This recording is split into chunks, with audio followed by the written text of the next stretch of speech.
Holler if you hear me, and welcome to 10th edition of Art Uncensored. It is the top of the hour, 10 p.m. Eastern. We are here together because we are now rounding the clock. We will be starting the actual, drawing process on the one and only encrypted Save the Future. So I thought, well, you liked it so much when I did that Countess del Vecchio debut. Why not go in here and do a little piece for the protagonist of Encrypted and its sequel, one Miss Fiona Anderson. Yes, the Fed turned private eye.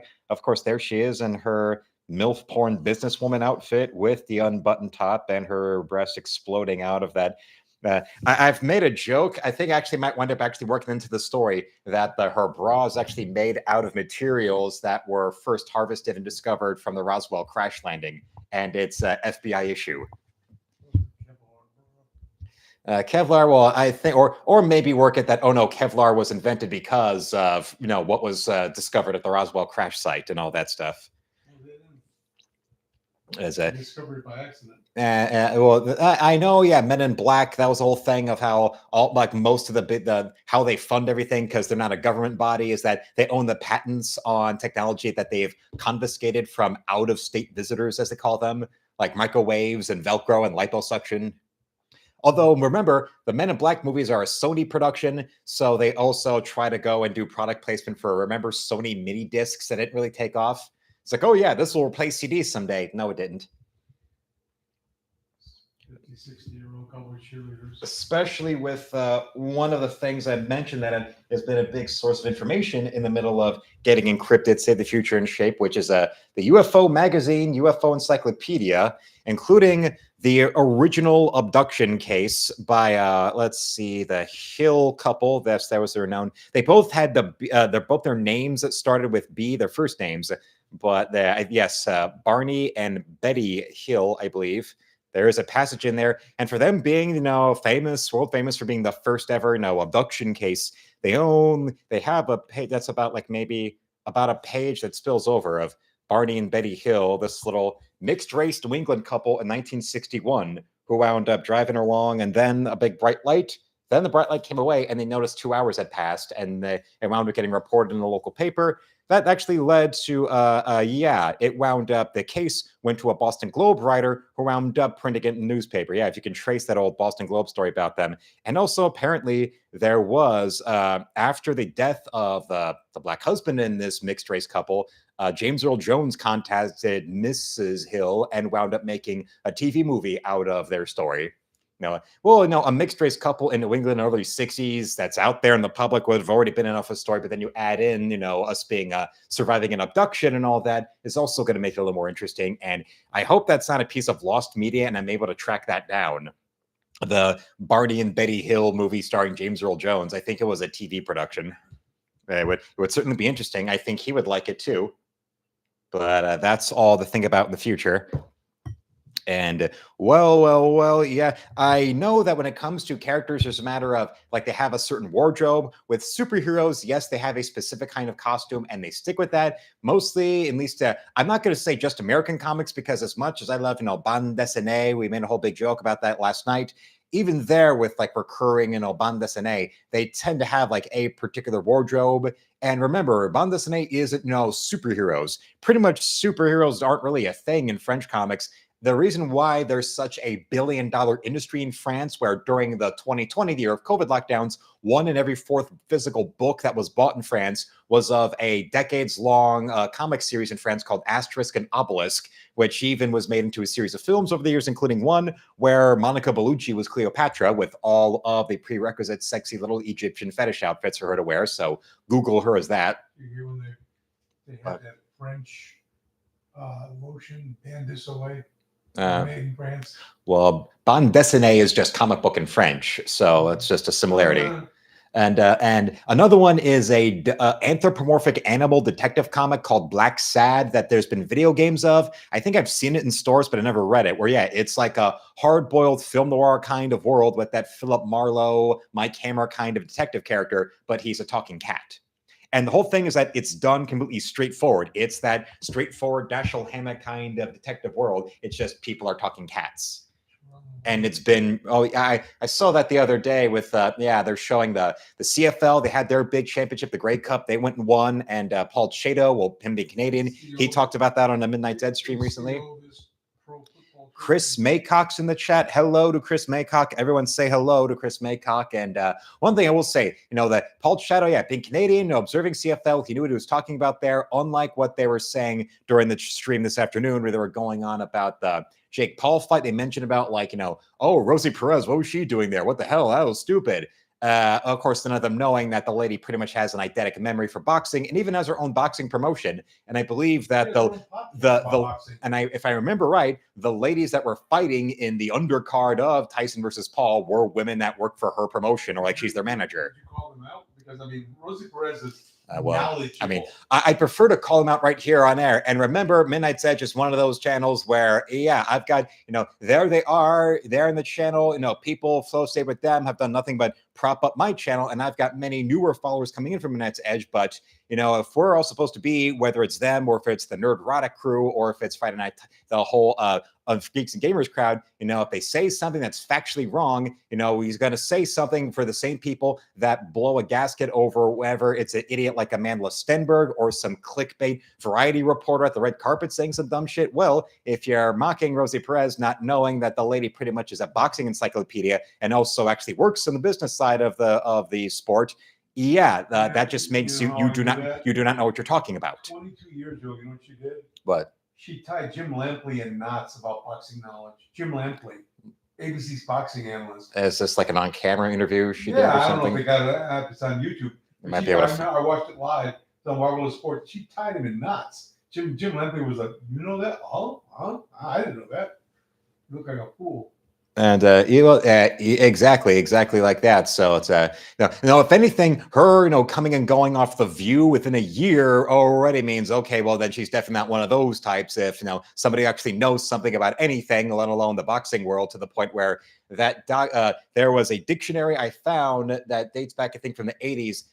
From the used bookstore that used to go to all the time downtown. That's basically probably half her brain right in there. Except remember, that was published in the 70s, so there's a lot of further knowledge away from that. In the movie, she went on the game show. Yeah, she's like a sports. But when it comes to boxing in particular, that's her jam, that's her shit. So is her sport. Between that and also just having any kind of notoriety, with this being Netflix's maiden voyage in any live sportscasting, it wasn't in having her on there because clearly she actually knows her shit, as opposed to them not understanding what kind of buffering to have or not have. Now that's Netflix fuck up. It's a movies. That's Netflix fucking up. And actually, when it comes to observations, like what I was saying, when it comes to Little Green Men or to Barney and Betty Hill as played by James Earl Jones and some white lady. Actually, Weatherman has his own little anecdote. He says here, I had my cousin tell me that his wife and her brother, when they were young, were called by their father in an orchard. When they stopped in front of her dad, there was a flash. And when they came to, they were on opposite sides of their father. And their dad was going, what the fuck? After they realized they had lost an hour. Yes, missing time, which is one of the big details when it comes to encounters, to the point where one of the big experts on encounters, on experiences, on abductions, all this, Bud Hopkins, one of his most famous books is simply called Missing Time. Right down to the very pilot of the X-Files, missing time is something that they go into detail about. And it's one of the questions that always comes up when it comes to Mr. Duchovny asking somebody if they're a potential abductee and what have you. That's one of those details. You ever had one of those things where you happen to have been, maybe in bed or something, you're falling asleep, and you might blink or whatever and suddenly come to and an hour passed. Well, that might be a little thing of, dozing off for a second, waking up, and the time passed that way. But no, this, when it comes to those people, especially the, regular situation, like what Bud Hopkins would do a lot of times, where he would get contacted by people who said that they were abducted. And one of the things was to have them go through hypnotherapy and ask them to relive and recall those nights. Actually, one of the big details about the Barney and Betty Hill case that they do explain in their encyclopedia passage here is that under hypnosis, Miss Betty was able to go and draw a quote-unquote star map that they showed her when they brought her up on the ship. And then people actually went and observed this and saw, oh no, this was accurate to star charts when it comes to what you see up in the night sky from observatories. So, okay, maybe there's something there. It's one of those things that it's when it comes to the unexplained, there you go. One of those things where if I have any fans of Coast to Coast AM, you probably already know about this, or of course, Nerdrotic Live every Sunday when his live channel, his sister channel, always has a stream where he's interviewing somebody about ancient aliens or about UFO stuff like that. Coast to Coast AM. It's a decades-long radio show. First time I've heard you say it. It's been going since I think the 70s. It even has its own website where you can listen to it online, as well as I think it's called Coast to Coast AM, but that AM I think doesn't mean it's on AM radio. It goes from 1 a.m. to 5 a.m. and it's been running for decades. And it's had guests on everything that range all the way from, like straightforward, well-known, accepted mainstream people like Michio Kaku, that big physicist, all the way towards like the Bud Hopkins types and your Whitley Streibers and all that. I think they're up in Washington, the state. Anywhere in the East or West Coast. I've found out about this more recently, so let's see. Coast to Coast AM. I didn't even have to finish it out. CoastToCoastAM.com. Well, it started, it was created by somebody named Art Bell, and the current host is Dick Urvasti. Is that how I say his name? No, he used to be a famous NFL referee. It airs in 600 stations in the U.S. as well as Guam, Canada, and Mexico, and apparently it has an average of 3 million listeners. Say 300 stations? 600 stations. I said around 3 million listeners. It was hosted by Art Bell. It started in 1988. And it started in 1988, and Art Bell hosted it until 2003, and now it's currently hosted by someone named George Noory, and it's distributed by the Premier Networks, which is an iHeartMedia subsidiary, as an iHeartRadio. So if you've got the iHeartRadio app, you could probably listen to it if you want to stay up late enough to listen to it. Yeah, airs on 7 nights a week. It's a nightly show from 1 to 5 a.m. Eastern. Let's see where it's headquartered out of. Country of origin, America. It's recorded out of Sherman Oaks, California. It says here, recording studio. Okay. Although now it moved with L.A. and now it says here for George Knapp was hosting it on Sundays out of Las Vegas, and now also St. Louis. It says. And Weatherman says that it was health problems that made Art Bell retire from the show. It says, 100, it goes for that, many of those hours. It has its own little intro and outro, its own website, and also it's available in podcast form via Streamlink if you want to listen to it. I bet they have a whole back hour right there. And of course, they have things like, let's see some guests they've had over the years. Everything from the former publicist of Michael Jackson, Howard Bloom, as well as people like and Harvard PhD author known as Jerome Corsi. Let's see, just random names.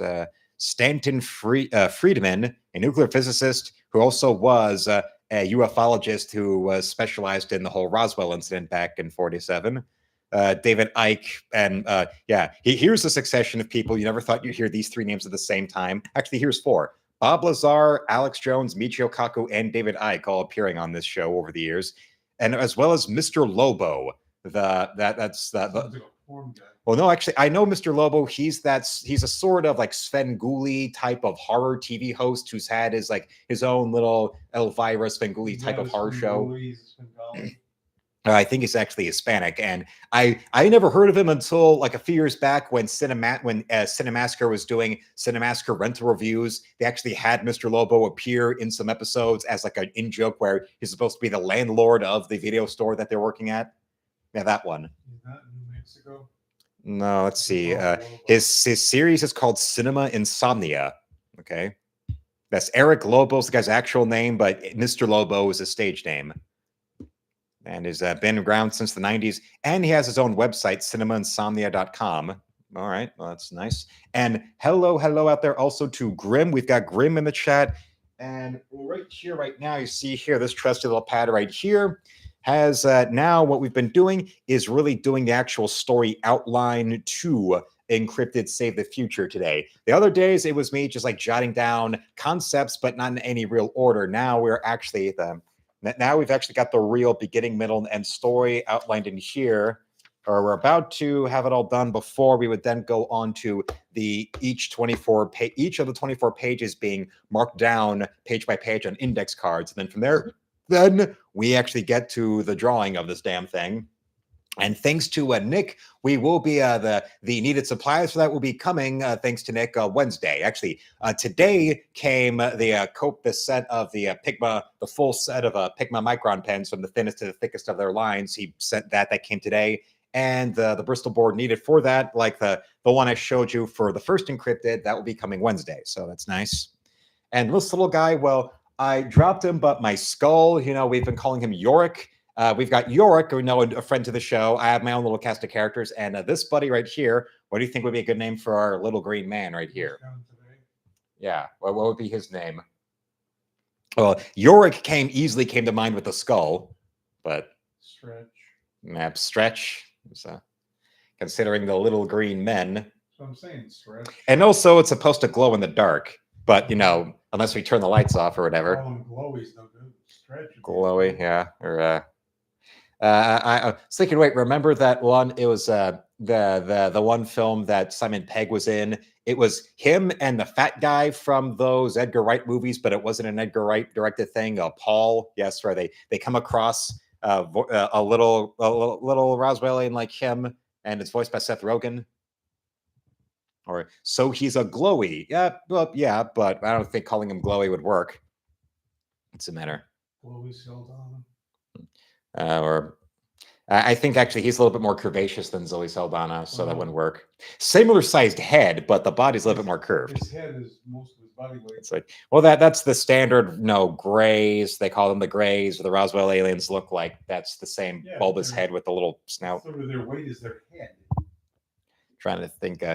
So it makes you, no wonder they're so short, because how would they be able to stand up so tall with a head that big when they're skinny little thing like this? That's why so many times in movies, when you see them like this, it's always usually like a little kid that they put in the costume. Like the movie I did the movie watch along for Sunday, the McPherson tape, the uncredited, first found footage horror film. When you do see the aliens in that, they were literally just little kids that they put in like the Mike Myers Sprockets black tights with the UFO mask and gloves on. So they look like little kids that are about to now it is time on Sprockets and they dance. I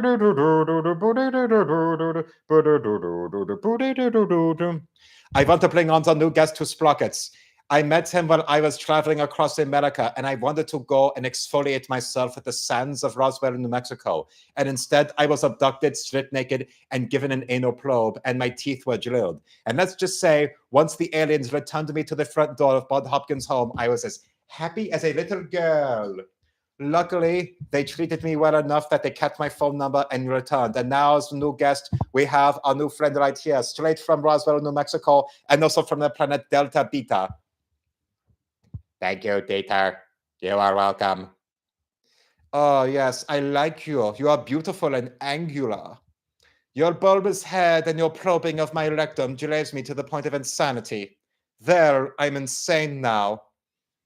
Do you wish to subjugate us and make us all go to the camps? We do not want to torture you. We do mean you no harm. Are you sure you don't want to mean as somebody just a little harm? We only probe you for the sake of studying your health. Thank God you never figured out there's easier ways to study our health without having to go up our rectum. You have trouble buying a hat. Well, maybe he could go to Shaquille O'Neal's haberdashery and find a good hat. The haberdashery of either Shaquille O'Neal or Barry Bonds. As Robin Williams made the joke, with steroids, your balls shrink and your head grows. So anybody who comes into bat with a Mardi Gras headdress and raisinets, they're cheating. Well, he could open up a hat shop. There's that. Or Grim suggests Proby as a name. Because anal probes, it always happen with when they abduct you. Well, I haven't watched enough of those. Also, knowing more now, it's like Trekkies and Trekkers. There's the ones who they don't like to call themselves abductees. They like to say that they're experiencers. And the X-Files, fittingly, the X-Files brought that difference up in one of their comedy episodes where Charles Nelson Riley is writing a book on a supposed abduction that happened. Where, do you prefer abductee or experiencer? Call Blue, Nico Collins. Oh, yes. Make you wonder. Maybe we could go and even try to do one of those little stop motion animation kind of things where, because this is sort of bendable, we can make this do a little dance. If you wonder how our Roswell friends like to dance, I don't know. And well, I've only recently heard of Coast to Coast AM, so this is something new to me. But I mean, for those who, I think I've got our iHeartRadio is just a built-in app to the phone. Built into the phone. Yeah. I have it on mine too. I tried it before.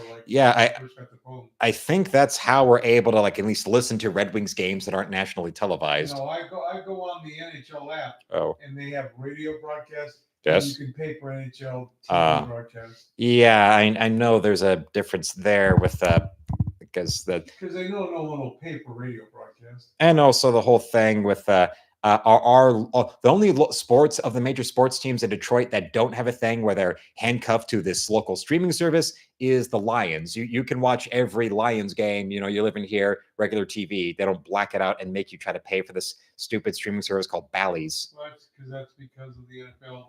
Yeah. Broadcast rights. That's that thing right there. And also there's a Streamlink is the website where you can just go and listen to it as a podcast. So I got Mr. Lobo there. A magician called the Amazing Kreskin was also a guest. As well as George Lutz, who that's a name I know already because of he was the father of the family that was the Amityville Horror. Kreskin was always on Mike Douglas. And well, so there was the Kreskin right there as well. The Amityville Horror, the family that moved into the house after that family got killed, and then they ran out of the house a month later. And that really was a real thing with the father who then wrote the book, and then that became the James Brolin and Margot Kidder movie. And then in the 2000s, it was one of those many 70s horror films that got a Michael Bay produced remake, except that time it was Ryan Reynolds and he was shirtless a lot. And also a kindergarten age Chloe Moritz as one of the kids.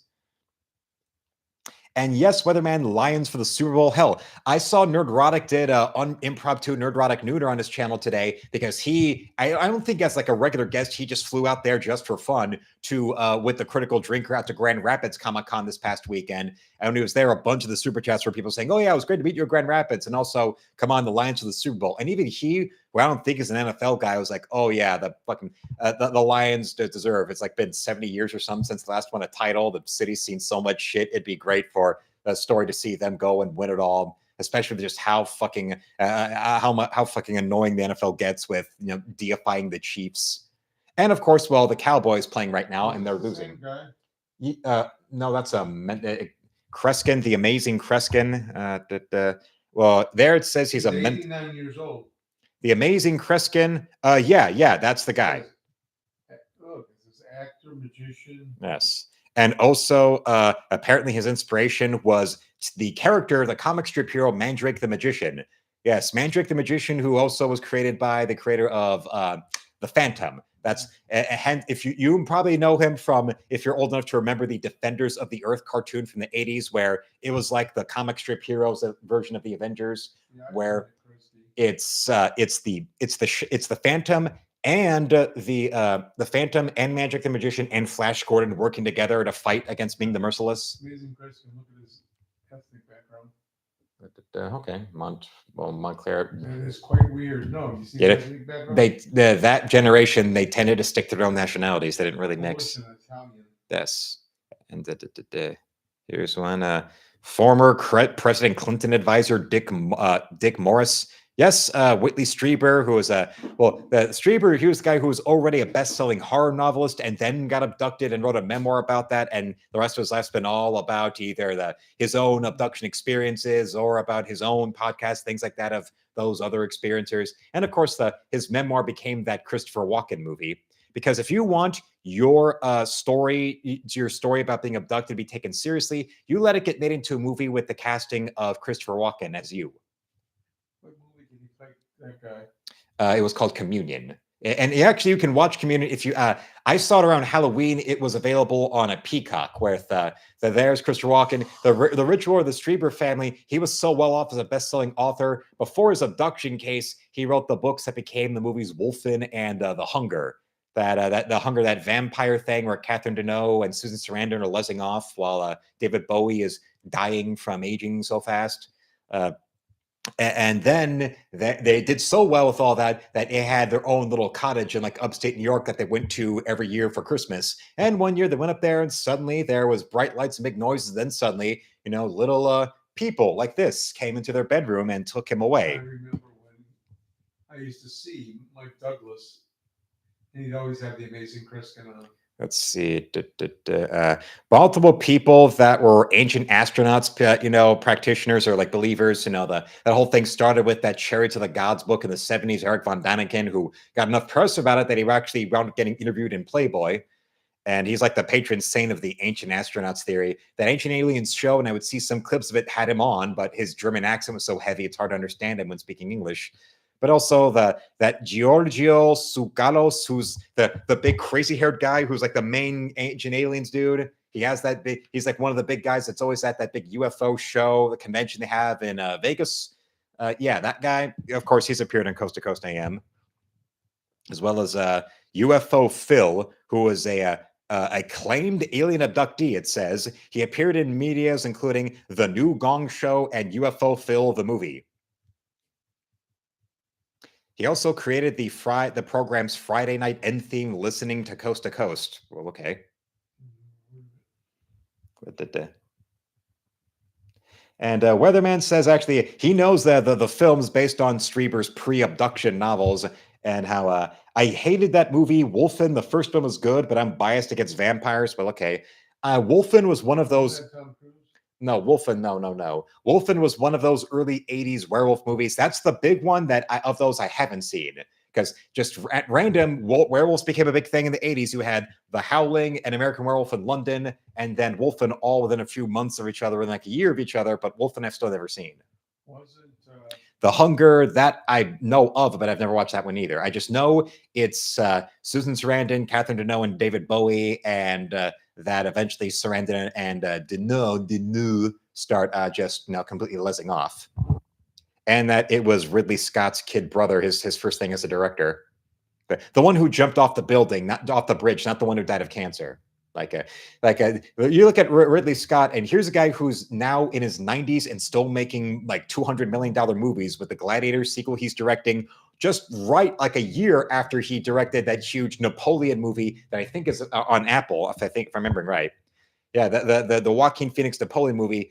And oh yeah, think about it. Here's a guy who's in his 90s and succeeded where Stanley Kubrick failed at making an epic Napoleon film. And here's a guy who, 90 and just downing the booze so much that if you watch the making of feature for Prometheus, somebody in the art department was joking. Ridley's coming to the department that day because they're bringing out all the wine.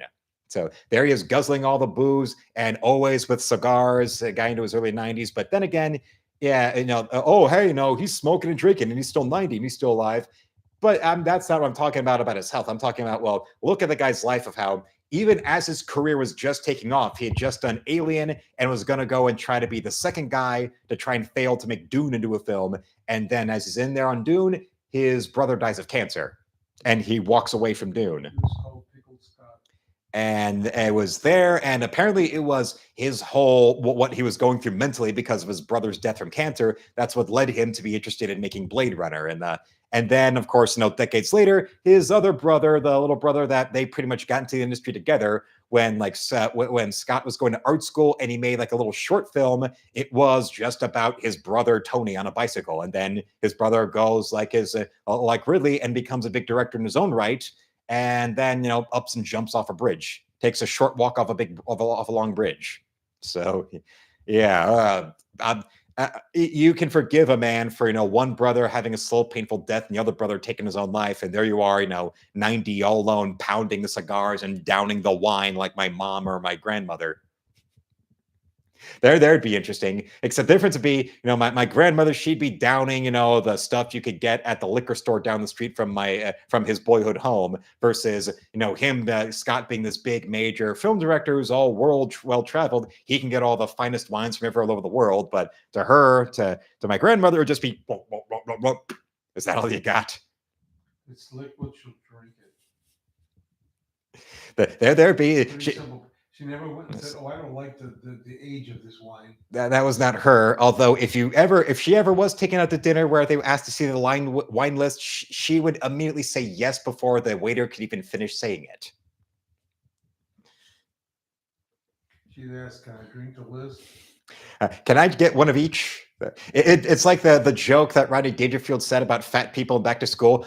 When you go out to eat, do you look at the menu and say, "Okay"? That's what she'd be. She'd look at the wine list at that upscale restaurant that was a mansion on Woodward. That one, yeah. They have the big annual haunted house dinner. Yeah. And they'd hand it to her. She'd say, "Yes, please." I'll just go, yeah, one of each. Yes, please. And there'd be. You have to pick one. No, I want the whole page. One of each. My grandmother and Ridley Scott. Who would be able to? Who would win? Against. That's one thing I would bet on your grandmother, hands down, in street shoes. But besides the upbringing and all that, and just general the drinking away the sorrows because of both your brothers dying like that in those painful ways like that. Also, remember, he's English. You also just to chalk it up to he's English. So your grandmother did have a brother who died. And I think also with wine, it doesn't matter of whether or not you're supposed to serve it in one way or another, like room temperature or cold. You think she would have cared about the age of Bordeaux? Did you? Or is it slightly chilled? Is it room temperature? Is it cold? She wouldn't care. What did she want to know?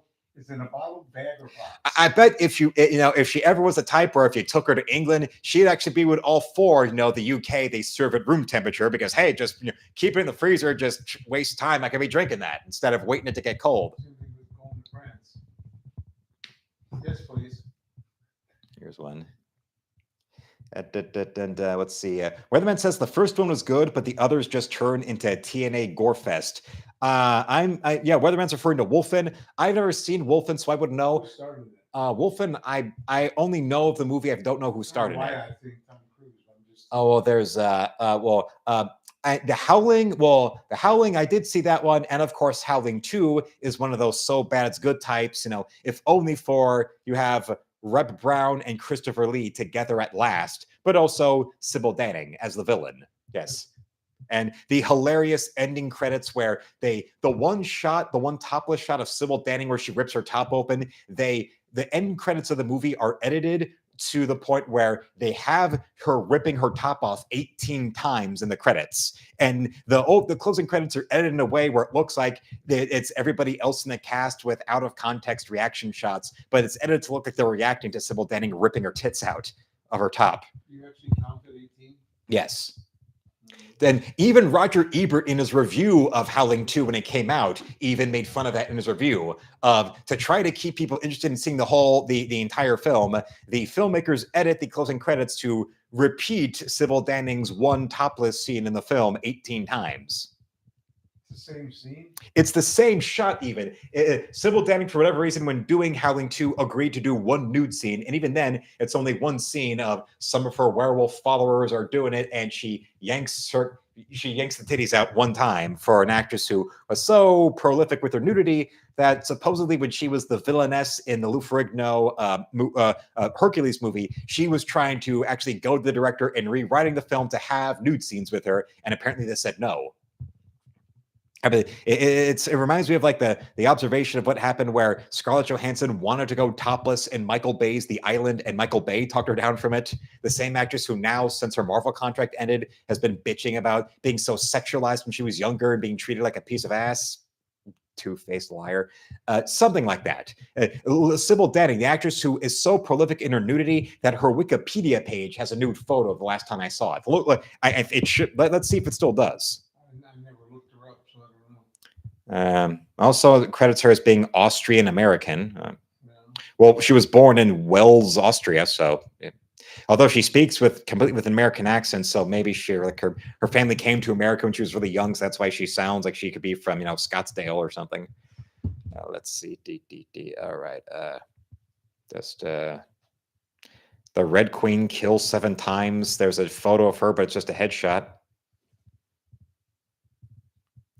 Oh, yeah. The last time I saw there was a nude photo, but now here they replaced it with just some picture of her from this movie. Okay. Well, I vividly remember, yes, they had her in there, but now, no. Here. And also with Howling 2, I like the European title better. In America, it was called Howling 2, Your Sister is a Werewolf, but in the UK and Europe, the title was Howling 2, Sturba Werewolf Bitch.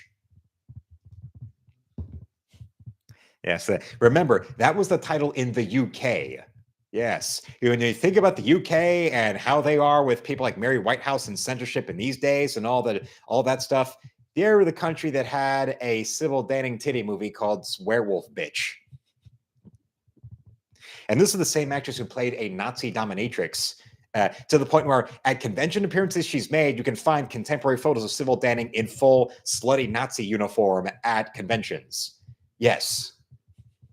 And of course, those are photos, even though she's not nude, I'm not showing you. Instead, we'll just show you, well, we're still going to work on a character name for our friend right here. This is not as easy as Yorick for our skull. Pro B was Grimm's suggestion. A good suggestion. But now with all this time, let's get on to the talent portion and get our little friend right here. Yeah, like you know, that was the like Nazi exploitation films that were big in the 70s, like Ilsa of the SS and stuff like that. That fake trailer Rob Zombie made for Grindhouse, Werewolf Woman of the SS, was making fun of that, and even had Sybil Danning featured in the trailer. And because Rob Zombie liked putting Sybil Danning and stuff, because remember also that was around the time Sybil Danning was that one nurse that little kid Michael Myers stabs in the throat in his Halloween remake. All right, let's get down to brass tacks here. And of course, I think it's a crying shame that she never wound up doing another Andy Sedaris film. There she was as a prominent character in Malibu Express, and yet you never saw her in another Sedaris film. Alex Kane, Revenge of the Netherrealm, is back here saying AFI and UFOs are the biggest thing right now. Well, I know, like I mentioned there's something. I'll give you a little preview of the Diddy video that's premiering tomorrow. I mentioned that on News Nation, WGN's big news show that Chris Cuomo's been on ever since he got back into business after the whole thing with CNN firing him.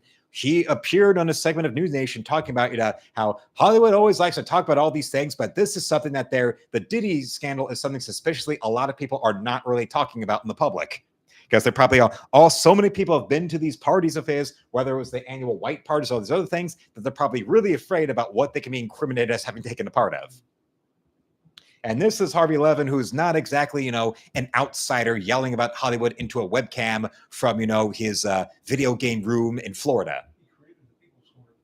This is a guy who, long before anything to do with TMZ, was a figure in Hollywood on the back of having created the People's Court. Yes. So he's had ties into all this, the mid-'80s when that show first came. And it's still going to this day. Yeah.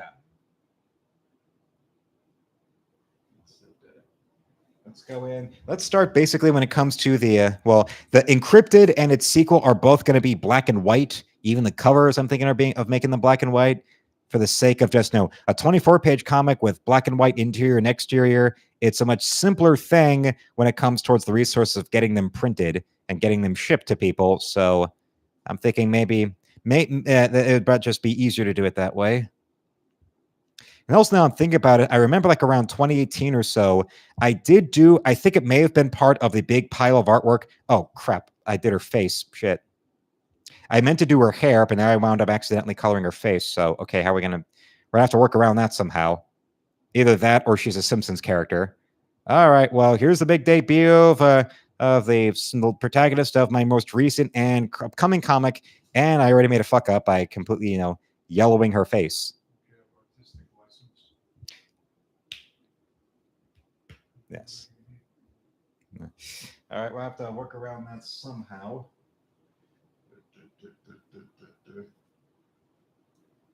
Little artistic liberties, yes, but Yes, Alex. Nice to see that there. And also, yeah, with the facts and things like that. Well, since I've been in the middle of writing my next comic, Encrypted Save the Future, we've had this as a thing that's been helping a lot, as well as another one I've got right down here. Because the world of Encrypted, whether it's the sequel I'm doing or it's the previous comic I made, basically is a world where every dark little conspiracy or mystery or cryptid that you've ever been laughed at for even bringing up in polite conversation, it's a world where all of that is true and that the FBI knew about it all along. Because the whole backstory is that our little lady right here, little Miss Fiona Anderson, Private Eye, is a FBI agent who became a private eye in the back of a world-class breach of every classified document in the FBI's files being leaked to the public simultaneously in a way that could not be controlled or repressed or ignored or dismissed. So it led to the public outcry that led to the complete dismantling of the FBI with an executive order. And now, since then, of course, with the way government is, she has literally billions of dollars worth of actual money and resources all to herself that she's able to call upon or utilize however which way she sees fit, that will never be able to be observed or accounted for by any of the powers that be. So now she is, now she works as a private investigator of dubious morals. But then again, the whole story is this was done initially as the idea of doing something where a character as a villain protagonist. Because I was reminded of when coming up with the character of something that Frank Miller said about his first original creation, Elektra. The very first thing he wrote of anything for when he was his big run on Elektra, the first issue he wrote and drew himself, introducing the character of Elektra, that was the big gauntlet, throwing down the gauntlet moment for him. And afterwards, he said that the thing that other people who've done Elektra since then get wrong is that they try to make her into an anti-hero. No, she's not a hero of any kind. She's a villain who just feels bad about it.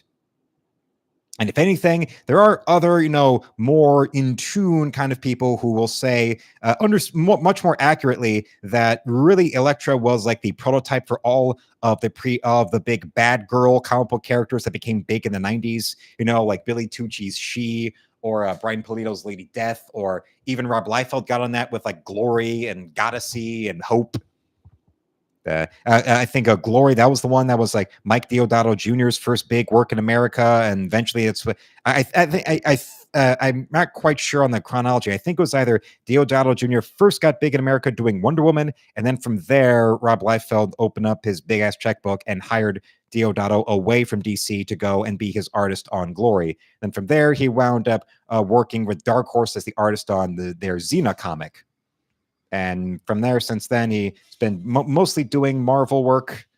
Since that, I know he was Warren Ellis's artist on that very brief run that Warren Ellis had writing Thor in the mid-90s. And from there, he also, then like a decade plus later, during the whole new Marvel of the 2000s, Ellis was the guy who, Ellis wrote with Deodato Jr. drawing that run on Thunderbolts that they did that took place after Civil War, yeah. The Thunderbolts basically being Marvel's Suicide Squad, so that's the idea there. And especially post The Authority, Warren Ellis having very morally dubious or even just flat out bankrupt, protagonists was sort of his thing. Like with The Authority, basically with a character like Fiona, if you remember Jenny Sparks either in Warren Ellis's Stormwatch run or with the Ellis written issues of The Authority, and Jenny Sparks and character like that, Jenny Sparks is a choir girl next to Fiona Anderson. There's a line in coming up with the story. There's a moment in there where I've got the concept for a dialogue of her saying, "I've brought grown men that could snap my neck like a twig to their knees begging for mercy by showing them a Polaroid. What makes you think I'm scared of you?" Yes. Considering, remember, Fed, she was a Fed. Like, as much as I love the X-Files and doing stuff like Encrypted and the sequel right here has been getting me back into rewatching this stuff, still there's more times where when you see episodes, whether it's the big conspiracy mythology arc episodes or just their, Monster of the Week stuff, the more I look back to them, the more I wonder, how come there weren't more people that would see them at their doorstep of someone, some regular person, and then suddenly there's FBI agents at their front door and don't immediately get terrified and flip out or just reflexively run away. or try to ditch them. Oh shit, what the fuck, FBI? I'm just saying. Especially with how many of those episodes involve some kind of, like small town America or some, innocuous neighborhood or some everyday looking people. And then suddenly, you've got FBI at your door. That's probably going to scare you. Like the one episode of the show that even with me having it on DVR, I haven't been able to rewatch it is the notorious one, the one that had a viewer discretion is advised warning at the beginning of it, like it was Rescue 911 or Cops, because remember, this was Fox in the mid-90s and Cops they had was in its prime still. The one about the inbred family that has their mother like chained in their basement home. Yeah, that's sort of like if the Texas Chainsaw Massacre family existed in the world, the X-Files, basically that, and it only ever re-aired once as a special Halloween airing on Fox like 3 years later. And well, with me having the show on DVR and having comment on YouTube TV that's been showing it all the time, not a single bit. Still, Home, either I'm just like blanking and forgetting about it, or Home is not available through Comet. They just won't re-air it, and it'd be probably I'd have to go and either pay one of those pay streaming services to get it, or just get the series on Blu-ray or DVD.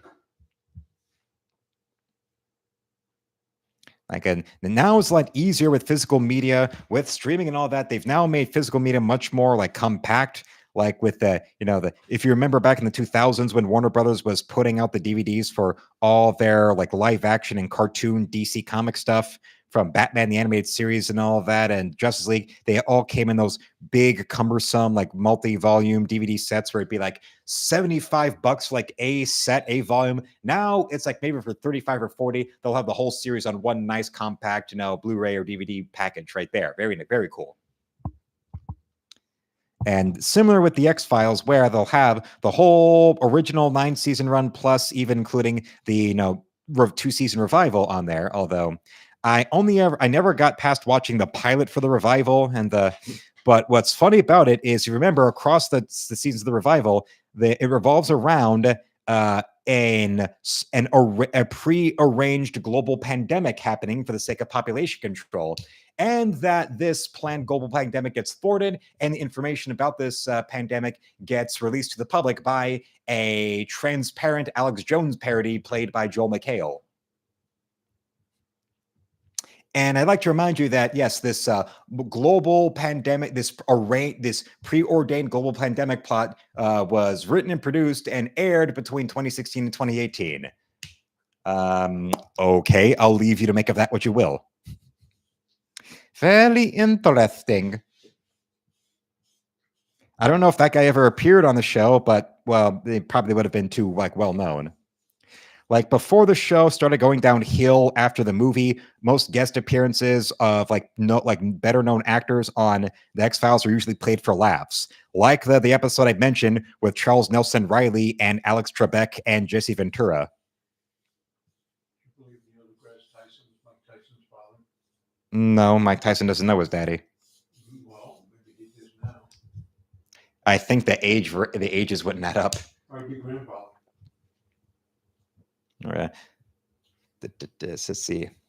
Oh yeah, Alex, I remember Viper. Yeah, I remember seeing that. Like who worked on that of all people? Howard Chaykin. Yeah, the American Flag guy, the big comic writer artist.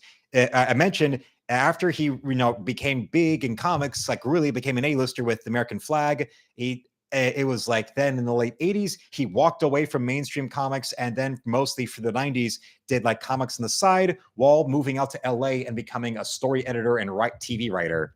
And Flag with American Flag.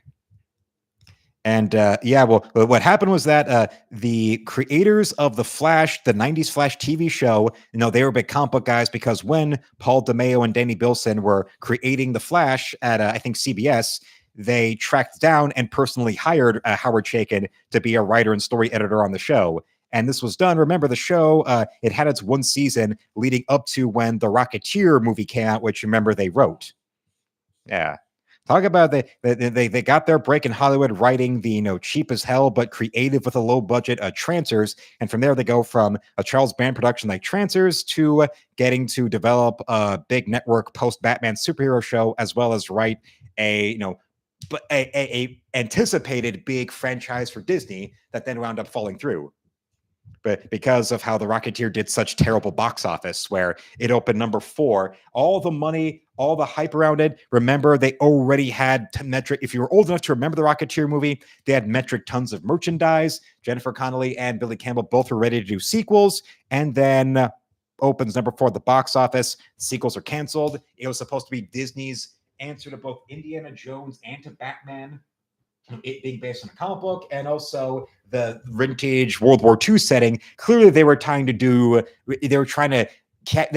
cash in on 3 things at the same time. They were trying to cash in on Batman, but also cash in on Dick Tracy. Because remember, the summer after Batman, Dick Tracy came out, which was Warren Beatty's big movie of an all-time comic strip, as well as it being the beginning of that retro cool that was basically Disney first made it big in the late 80s with Roger Rabbit, and then you had the Dick Tracy, and then all the other like WW2 heroes like the Rocketeer or the Phantom movie or the Shadow movie, and the Mask. Even the Mask was set in present day, but it was clearly trying to go for like classic golden age cartoon slapstick and that film noir type of like look and retro feel. Yeah. That's the Rocketeer. It was one of those where, you notice that these days you don't really see that with movies as pretty much at all, of the bomb that winds up becoming like a great classic in home video, to the point where it was such a big deal over time that if you remember the 20th anniversary, they had the director and the cinematographer and the star all at the El Capitan Theater in California doing a big 20th anniversary screening, where they even had like costumes and props on display, like museum relics in the like main hall of the theater, from the Rocketeer costume, the helmet, the prop, some of like the wardrobe of the villain, and that silky little white dress that Jennifer Connelly wore throughout the whole last half of the movie. Oh yeah. But in the middle of her 90s Phoebe Cates, heyday when she was still eating.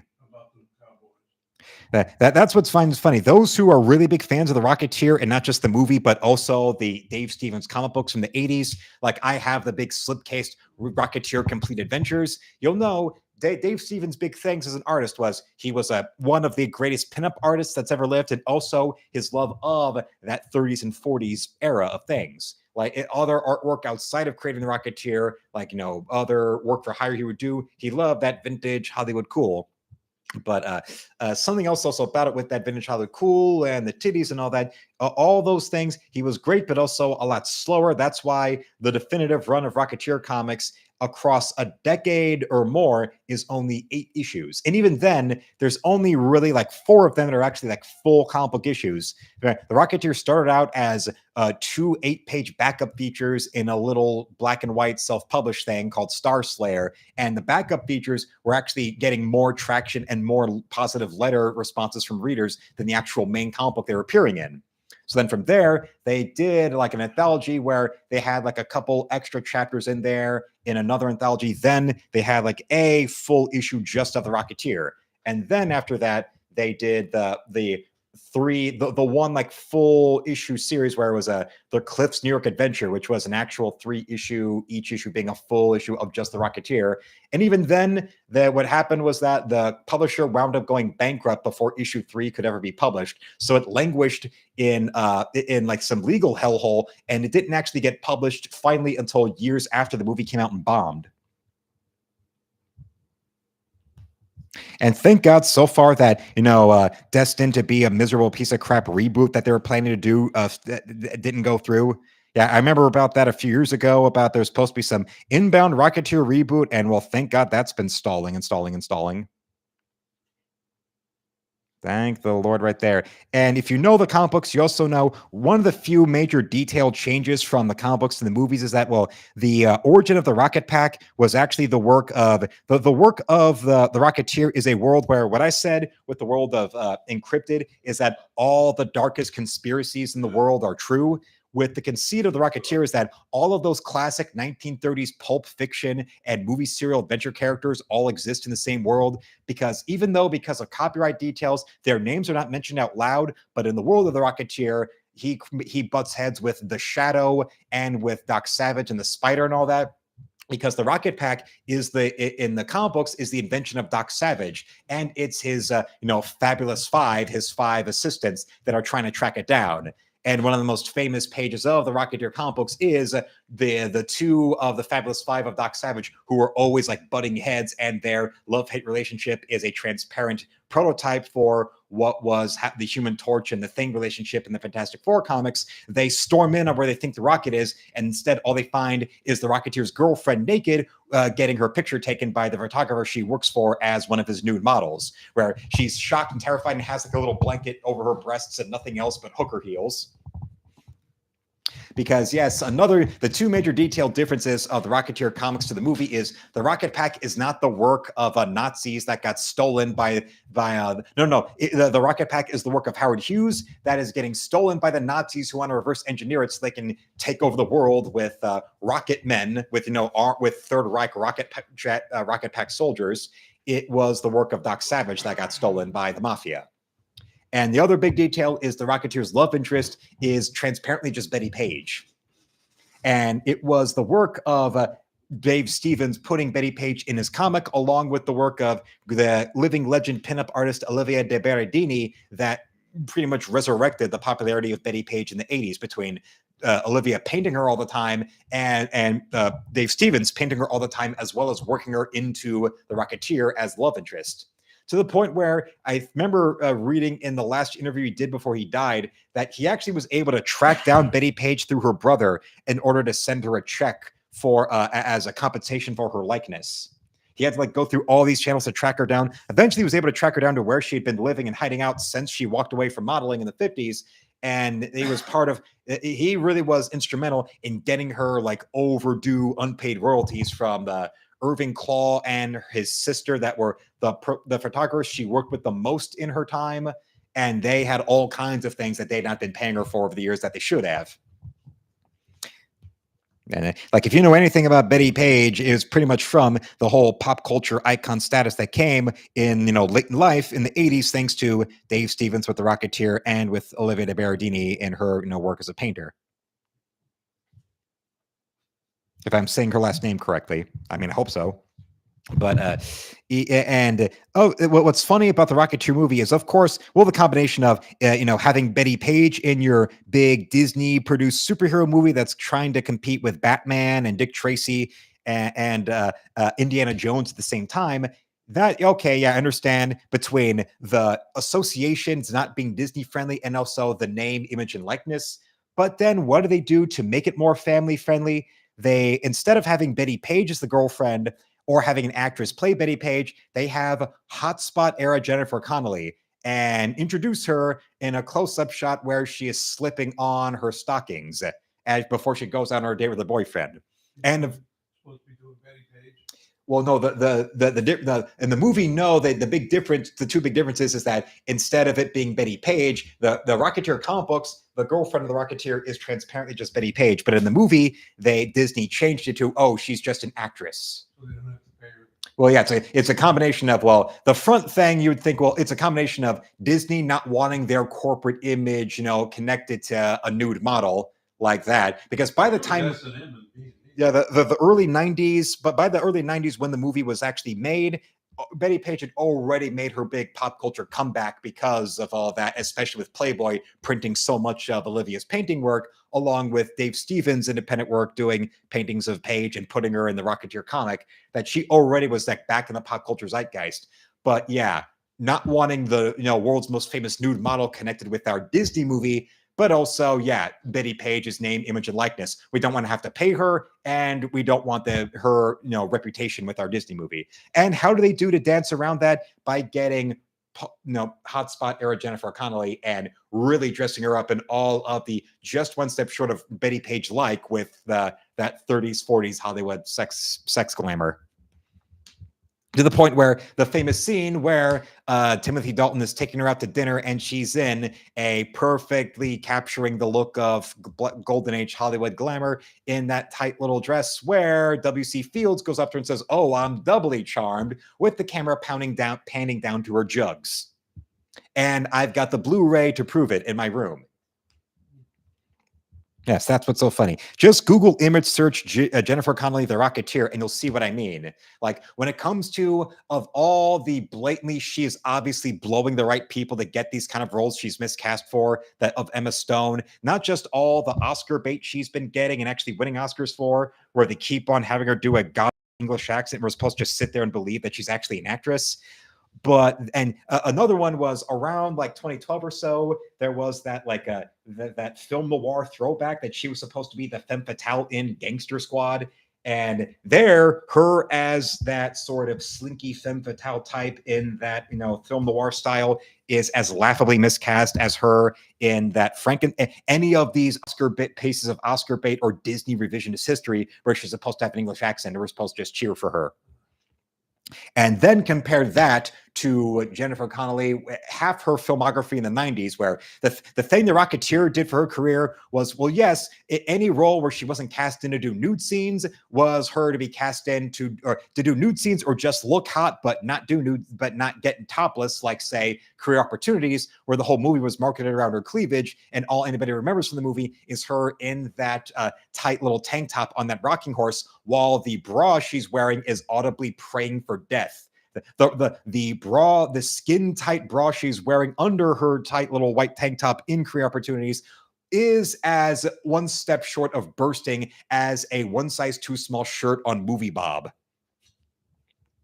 And while paying enough attention to her body, since Jennifer's body might as well have been the title of the honest title for Career Opportunities, you can clearly see in between one scene for the next, either clearly she's braless or they're simply putting her in a bra that's just maybe a cup size a little looser so it doesn't look like the skin is like stretching and bursting underneath it.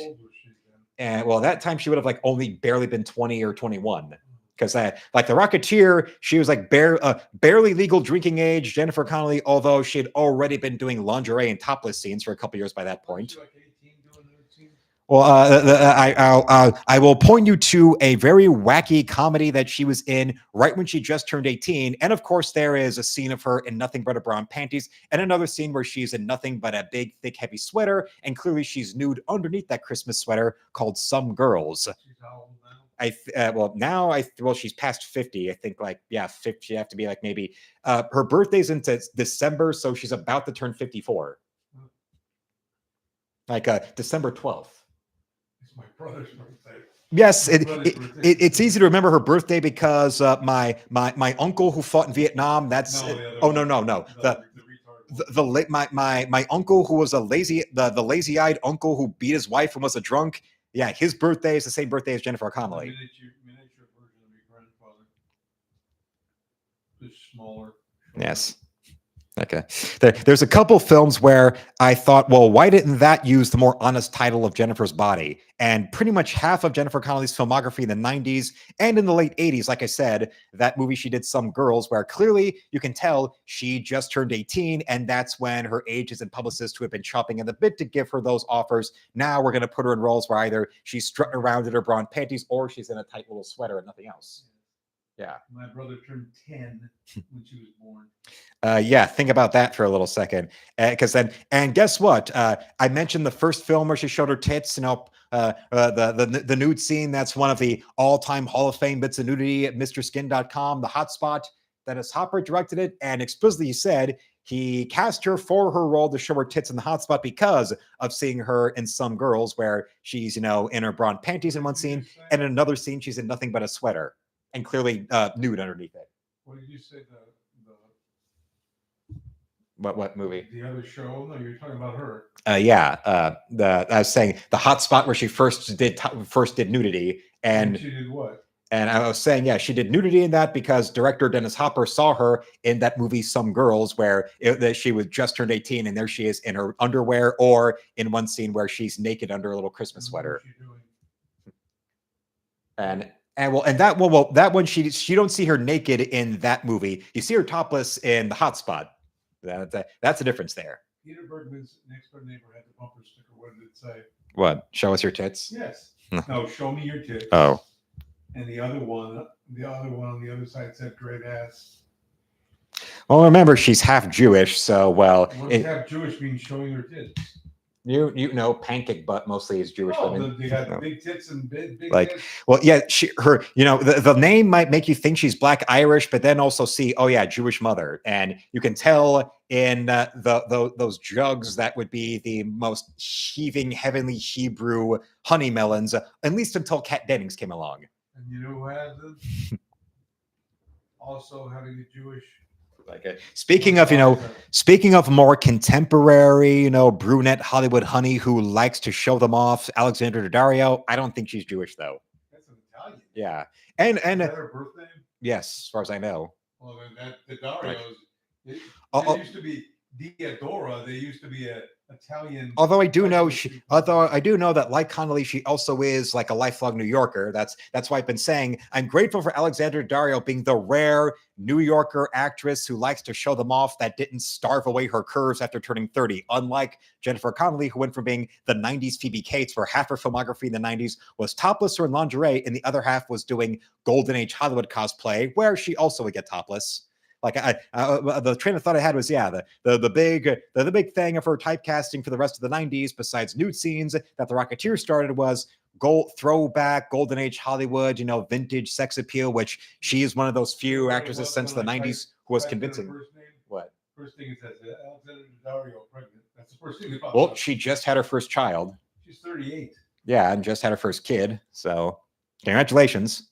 Although I can't help but notice she isn't really doing anything online to reveal the baby's gender. Understandably, probably getting shaken by all the nutcases that are angry about Margot Robbie giving birth to a baby boy because Margot Robbie just had her first child a few weeks ago. What was her fault that she had a baby boy? The nutcases were saying, including one woman I saw who, in response to Margot Robbie having a son, said, "Oh, if I knew I was going to have a boy, I would just abort." Is that the Daddario chick?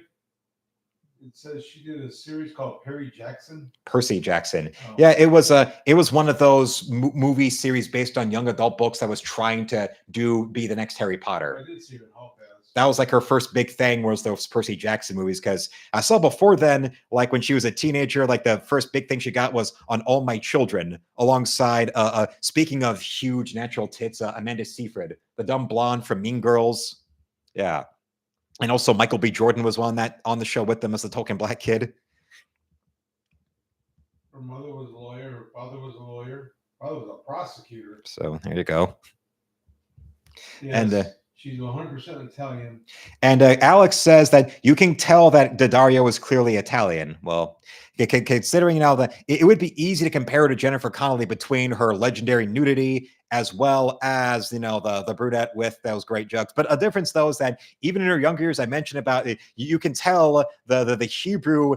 You would think with her hair and her last name that Jennifer Connelly would be just all Black Irish, but then the Jewish mother between the silken raven hair and the naturally huge jugs, and also what? All My Children. I just said that, and also her non-existent butt. Those bikini shots of her in the hot spot before we see her naked. Yeah. Her butt is a ruler. She was in the pilot for Nurse Jackie. This is Jennifer Connelly's ass, even in the 90s when she was still eating, and they went to all the right places. Now this is just the rest of her body. Like that joke I made about looking at different premieres around the world for Star Trek Into Darkness, where they'd have Alice Eve stand next to Zoe Saldana, and it's like a classic 60s buxom Hollywood blonde bombshell next to a number 2 pencil and a wig. She did 5 music videos. Of course I've seen them. Oh yeah. I haven't. I'm just saying. Well, I didn't know she did music videos. Yeah, Didn't she do the one with the Clueless girl?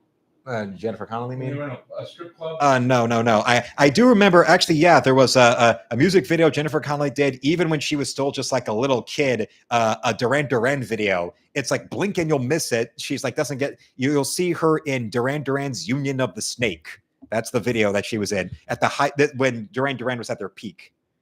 I recall seeing her in Nurse Jackie. And also, I remember there was a music video for it was the Roy Orbison cover of "I Drove All Night." Like years after Roy Orbison died, they just arbitrarily released it as a single and did a music video of it where it was Jennifer Connelly, 90s Jennifer Connelly. So of course she's in tight, low cut, sexy little outfits, and she's either slinking over a motorcycle or she's in the back of a convertible with Jason Priestley in the prime of his career. Did you ever see the squid and the whale? Yeah, Jeff Daniels is in that. Her role was Pretty Girl. I remember that's the movie where Jeff Daniels and Anna Paquin have a sex scene, and they did that a decade after Jeff Daniels was Anna Paquin's father in that movie Fly Away Home. Yeah. I think even Jeff Daniels talked about how awkward it was to do that, where he said, we tried not to think about geese when we filmed that. Yeah, just a decade ago, that actress there that actress he's about to plow on camera was his daughter in this movie, in this little innocent little kids movie. You know what a new movie is? What? It's coming out. A Tree Fell in the Woods. How riveting. But now go back and look at that. Just say side by side of Kat Dennings, who I think is completely Jewish, versus half Jew Jennifer Connelly, and you'll see. Well, in Connelly's prime in the '90s when she was eating, great. She has a great ass. I mean, great tits and all that, but ass is nothing. That's just how that's just 90% of Jewish women. And Kat Dennings, I think, is the same thing. Well, yeah. You've seen The Squid and the Whale? Yes. Considering that, Alexander Daddario being an Italian and all that, also a difference is that even in, Connelly's younger years, she was an attractive, large-breasted, but just generically slim kind of woman, while the Dario, her whole time in her life, has also actually had, you can tell, is, actually, fit. You can see yoga and Pilates and stuff like that. It's she actually has the sort of the way that J. Scott Campbell would draw, abs on women, just the nice, good, subtle kind of contour of abs on them. Not like a shredded six pack, like some fitness model, like some lady bodybuilder, but clearly. Okay. Yeah, like that. That's what I mean. And yes, Alex, referring to Hollywood, you're sick. Referring to Jeff Daniels and Anna Paquin being father and daughter in a sweet little kids movie, and then a decade later, they're nailing each other in a film from the co-writer and co-producer of Barbie, I might add, Noah Baumbach. Yeah, Noah Baumbach, the guy who was Mr. Jennifer Jason Leigh for the longest time, and then the little bitch Greta Gerwig came in, and suddenly he's trading her in for the newer model, and now suddenly he's co-producing and co-writing the Barbie movie with her, quote unquote, directing. Who? Her mother was a speech therapist, but the father was a molecular pharmacologist. Here's one. Weatherman says, all these girls with no butt, great fronts and nothing in back. Well, now I'll say, and remember, Jennifer Connelly, only half Jew, like Bill Maher. And yeah, she's got the thing you notice about Jewish girls. Great jugs, silky, sexy raven hair, and a pancake.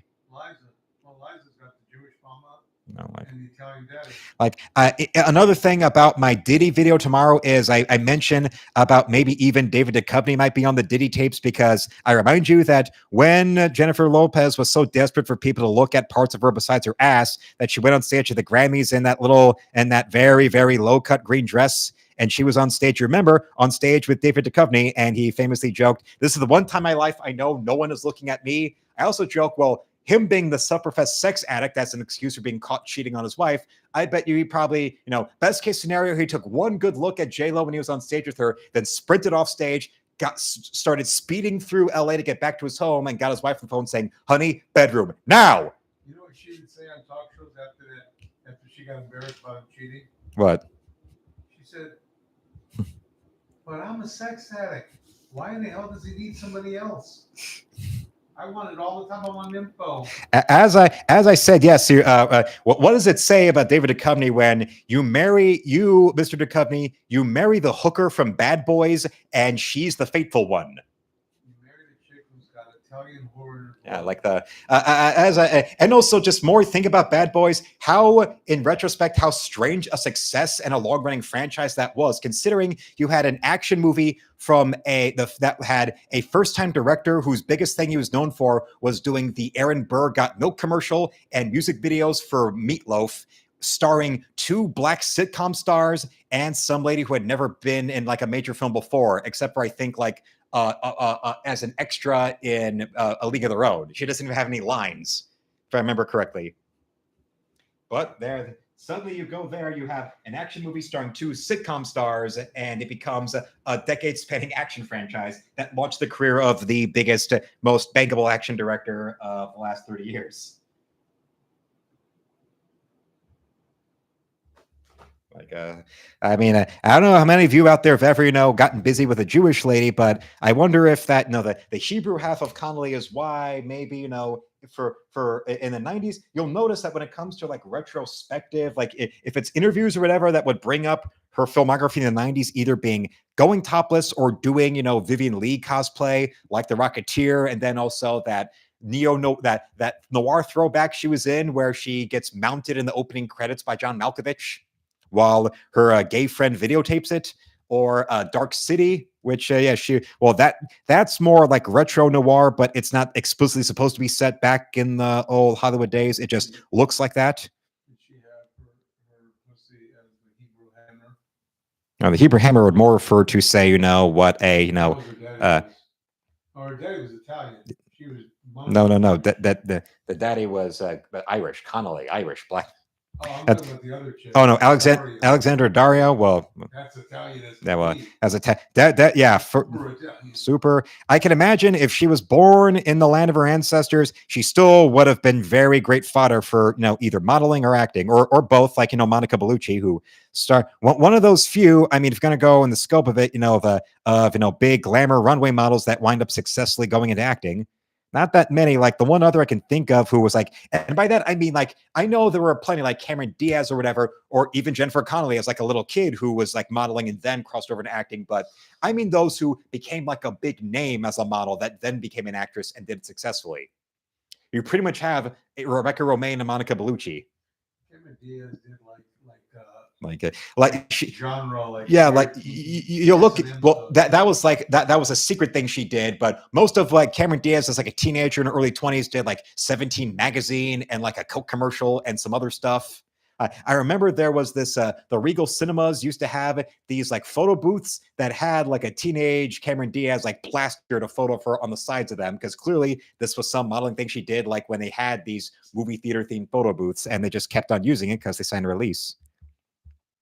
Unlike what happened with that weird nude photo S&M thing that leaked out in the 2000s, where the photographer who did it kept on telling people, oh, she signed the release, I have the release. But then people investigated, and it turns out that the model release she signed was a forged signature that the photographer had copied off of like autographs that he had found on eBay. He had copied her signature. He had forged her signature by copying her signature he had seen of autographs on eBay that she had signed. Yeah. And so, yep, the lawyers came down on her, and poof, there it was. But I mean, like with Monica Bellucci, who was like internationally a huge model, then started going to acting first in Italy. And of course, her Hollywood debut was being one of the topless Dracula brides in the Coppola Dracula movie. And on. And most recently now her being Michael Keaton's ex-wife in the Beetlejuice sequel, where the big thing they do to like make her like the Tim Burton monster transformation, they put some CGI stitches in her face. No. There was yes, because you always wondered, what was Beetlejuice's sex life? It was already weird to think of him, wanting to go and have an arranged marriage with Winona Ryder's character at the end of the first movie. And I think she was, I know Ryder for sure in real life was underage. And of course she's supposed to be playing, high school girl or something. Okay.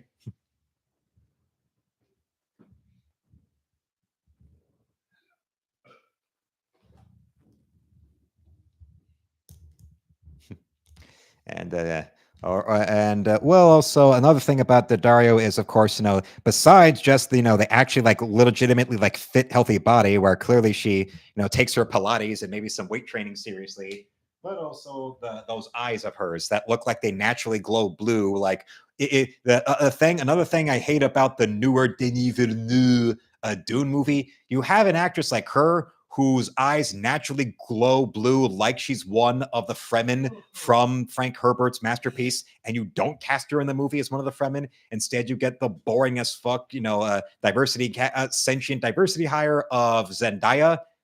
Okay, yeah, kiss my ass. A lady where you do not need CGI to have her eyes glowing blue in any light that the Fremen have in Dune from all the spice they consume, and you don't do that. Also, and hello to Braden. I saw Braden's in the chat. Hello to Braden right there. Yeah, for those who came in late, this is the protagonist of my previously finished comic, Encrypted, as well as the sequel that we're now going to start drawing soon, Encrypted Save the Future. Sexy little Fiona Anderson, FBI agent turned private eye. And also around this point, oh wait, I gotta plug the computer in first. Donate in advance in your store. Yes. And yes, I do plan with this Encrypted and the sequel being like low risk kind of 24-page little black and white thing to go and get printed and self-published and all that. I do plan on completely circumventing anything of stupid shit, like any of the what goes on with Indiegogo or Kickstarter or even Fund My Comic. And instead, the plan is to go and do a Rippaverse and just have my own site and have the comic get funded and printed through there, just simply through direct donations into the store or pre-orders in the store.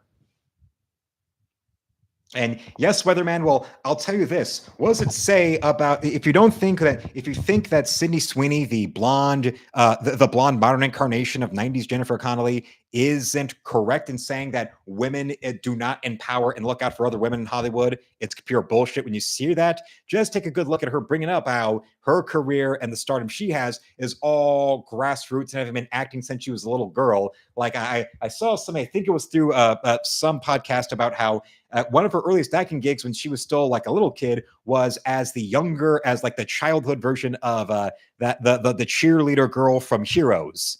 Yeah, so she's been acting for literally decades already, even though she's not even 30, and now is blown up as like a big name. And any of that shit no, not at all. All through by hook or by crook, by actually having a real honest to God fan base and really being, by comparison, actually down to earth, as opposed to the pre-manufactured push into Oscar-winning stardom of Jennifer Lawrence, which was all completely performative cool girl shtick straight from the Amy Schumer stand-up playbook. And compare that to, say, the first thing that really made Sydney Sweeney on people's radars being her role on Euphoria, where basically the whole show makes her character out to be one giant bit of, it's really just stealth victim porn revenge fantasies for miserable ugly girls, for the Tina Feys in Hollywood who can't stand the sight of a pretty attractive blonde who's popular. So her whole role really, oh my God, look at all of the things of, oh my God, this is a deconstruction of the male gaze. This is all about women being so mistreated as sex objects, even when they're underage. When really that's just the modern socio-political sleight of hand. That's really just an excuse to go and slut shame and belittle and humiliate any woman more attractive than a leper in Hollywood, and especially in the modern Hollywood, where they're outright encouraging and celebrating women to go and hate on other women for being prettier or more successful than them. And when you look at that, yeah, it's easy to see that, how basically now the Hollywood now is run by the Andrea Dworkin school of feminism, if you remember that crazy bitch who publicly called for the execution of Hugh Hefner because he published Playboy, and how dare he become successful, over giving men what they wanted in a more glossy form. Yeah, just saying right there, just saying. But also, yeah, when you look at that, it's obvious. Just look at Euphoria. Her being the one actor who was one of the teens on that show that's actually become a real name that people really want to see, while the whole show revolved around Zendaya, who had Jennifer Lawrence-like, pre-packaged Emmy wins and pre-packaged rave reviews and pre-packaged lead roles and pre-packaged major roles in big studio productions, like her in the Dune movie in the role that Sean Young played far better in the David Lynch movie of Dune. Yeah, guess what? We ain't buying it, and takes you special to buy it. Yeah, we ain't buying it.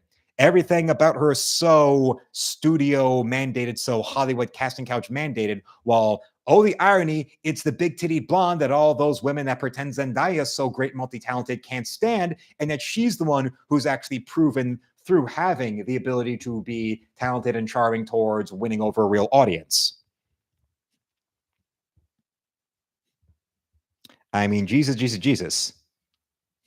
And yes, Zendaya, I've seen her quote unquote acting, and she's definitely a graduate of the Scarlett Johansson School of Vacant Stares and Monotone Whispers as all of your acting method. And well, let's just put that further observation towards the Scarlett Johansson School of the casting couch is the way into the limelight.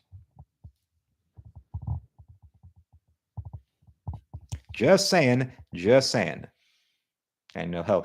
Going back to Jennifer Connelly, I'm not saying she's some great angel either. I mean, go and find an interview she said where, around the time when she was underage and already became like a teen idol over being in Labyrinth, about, sneaking her way into nightclubs in New York City when she was underage in the 80s. So yeah, you have an underage teen actress in New York City nightclubs in the 80s, in the height of the greed is good excess. You don't think that she was doing things involving, very adult men that were probably even older than her father and maybe a little bit of a Colombian marching powder? Things that would make even the Diddy tapes look like a PBS kids show? Just saying. I mean, hell, another thing where this is not us inferring in the wake of Harvey Weinstein. We've got her dropping the facts herself. Besides that, also look at that little, David Letterman appearance she made when A Beautiful Mind was coming out, and casually talked about a meeting with Harvey Weinstein. So you have a meeting with Harvey Weinstein, and then you, the actress that everybody in Hollywood dismissed as just a hot piece of ass who did one nude scene after another, and suddenly within a year plus of turning 30, you go from new roles like that and being on a failed Fox show to now having an Oscar win. And you mentioned Harvey Weinstein. The truth is out there, Scully. I mean, I was on stage at the Grammys with J-Lo when she was first blowing up, and she was dating Sean Combs. And don't forget, also around that time when you had J-Lo on stage in that low-cut dress at the Grammys, because she was desperate for people to look at something of her body besides her ass all the time, was also when she was dating Sean Combs and he had that murder trial in that nightclub where both him and J-Lo got arrested, and you can Google image search their mugshots. Remember that? Yeah, it was like some big nightclub. And there they were. You can check them out. So remember, Mr. Combs has priors.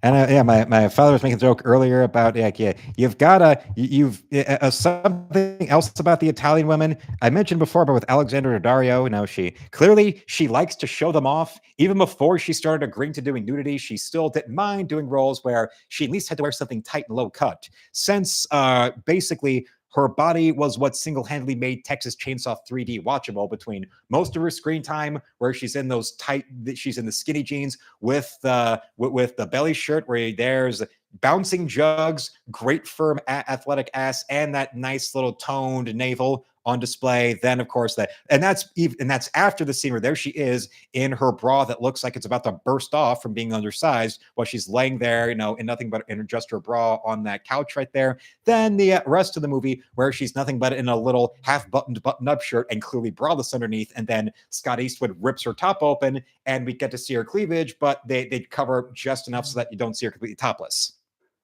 Yeah. And then after that, then you see, seriously, I could draw her entire naked body from memory if you wanted me to, from her nude scene in True Detective.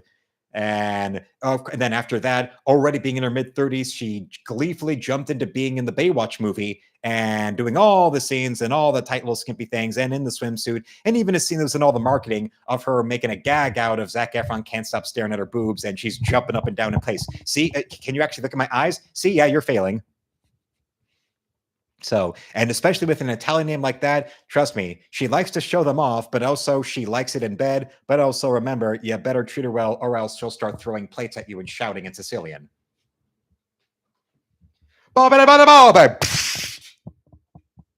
do you keep getting more plates to throw at me? What are you doing with the horn?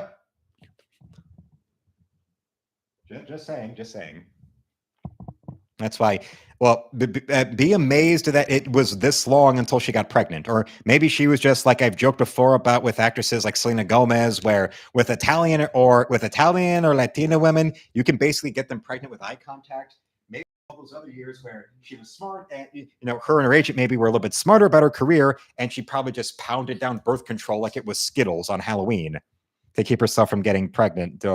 Now later on, suddenly, where speaking of, it's not who you know, it's who you blow. Besides, Sydney Sweeney having to fight and scratch to earn an audience and earn her stardom, while Zendaya had it all gift wrapped and has been pushed to the moon for years on end, despite nobody gives a shit about her, but everybody that puts her out there. Look at Sydney Sweeney in The White Lotus, the boring as fuck piece of HBO Emmy bait, where you have Sydney Sweeney in a role and her whole screen time, they give her big, ugly glasses, unflattering wardrobe, and a really unflattering frizzy hair dye job. And the show also stars Alexandra Daddario, who I'd like to remind you was engaged to the producer of the show at the time. And then eventually they got married, and now, he's the one that knocked her up. And in all that, she is never not the most glamorous woman on screen. Anytime she's on screen, and almost all of her screen time, there she is in a tight little bikini showing off that immaculate body of hers. And also she goes topless in it, while Sydney Sweeney's right there, and they go and pull out they go full chili cook and cheese, all that on her. I wonder. Not to mention also she was Emmy nominated for a role where her screen time is dedicated to basically anytime Daddario's on screen in The White Lotus, this a piece of boring HBO ensemble drama Emmy bait becomes Spring Breakers, essentially. Spring Breakers without the James Franco and the dubstep.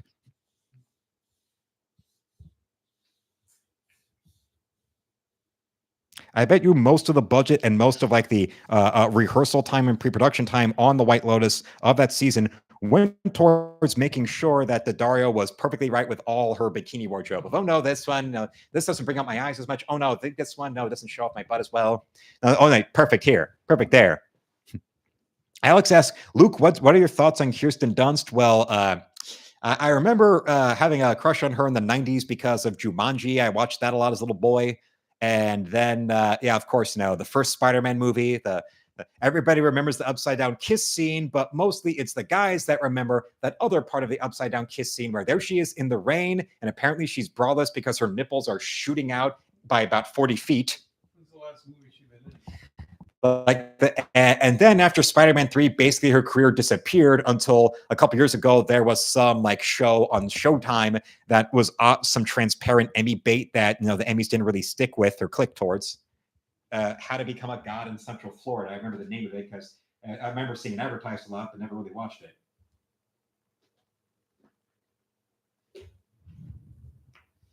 That's she certainly had it going on.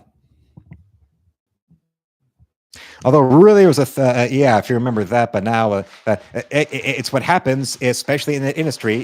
It's Hollywood, baby. Just remember, it's Hollywood, baby. Okay. And I'm just wondering, do you think, well, we've got the black shoes and the black little skirt on her, but should we go with the sport coat also being black and just make it full on black there with because then the dark blue bra then stands out a little bit more if we make everything black. What do you think? Should we? Dark blue bra.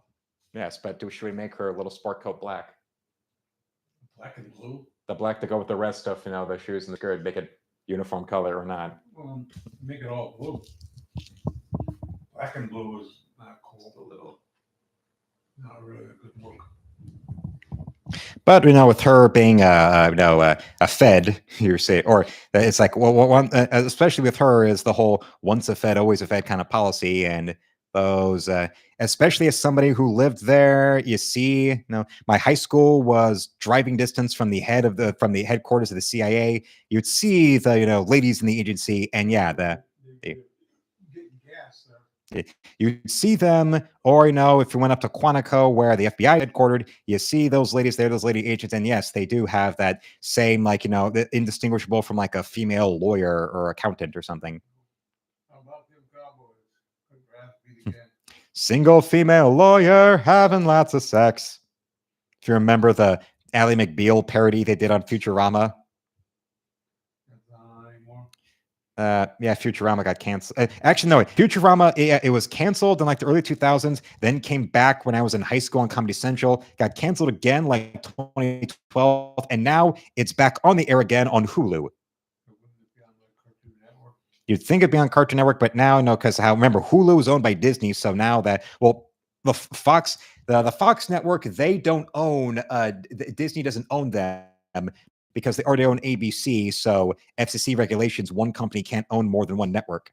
So that's why I'm guessing there's like some like arm's length kind of deal where Hulu can show old, Fox cartoons like The Simpsons or Futurama, but they can't own the Fox network. So yeah, part of the Rupert Murdoch empire that was sold to Disney. There's certain parts of it Murdoch didn't sell everything. He just consolidated his assets, and like National Geographic and like FX, all that. That's all Disney.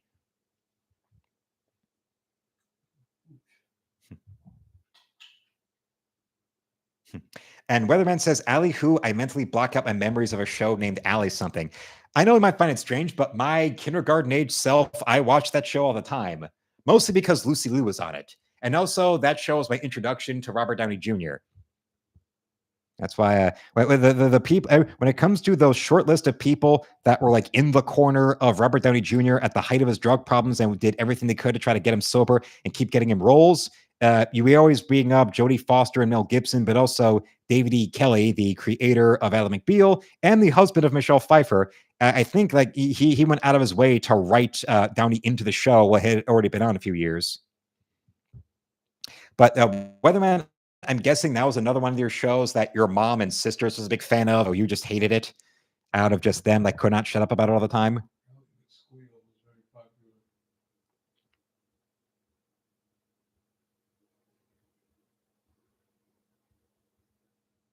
Trying to get these fingers in there. Yes. There we go. It's very, very stern, or even a very, very promiscuous.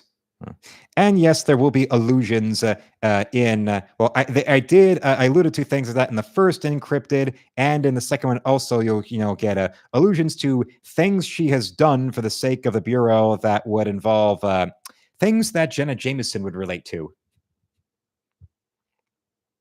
And Weatherman does clarify, yes, his sisters. His sisters made him, hate Titanic as well as hating Ally McBeal. Just them all the time watching it. I can understand.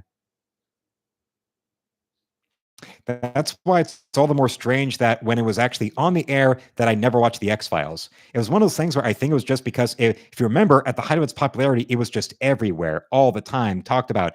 And a show like that was the highest rated, it was the first Fox show to break the top 20 in the Nielsen ratings, I think.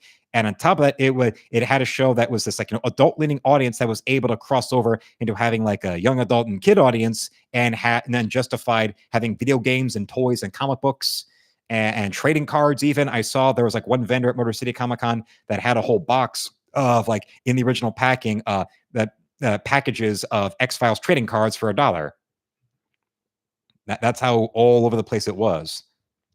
That's why I'm surprised, considering how big it was, that it was getting parodied out the yin yang, that Married with Children never did a parody of the X-Files, and they did a spoof of Cops in their final season. But somehow the X-Files, and they did episodes involving aliens, like one where every time that Al Bundy is alone in the house, aliens show up and steal all of his socks and underwear. And it turns out that why they were stealing his underwear and socks was that they were using his stained, smelly underwear and socks as fuel for their rocket ships to save their planet from a Armageddon-style asteroid. So on the home planet of those aliens, Al Bundy is considered a hero and a savior to the people.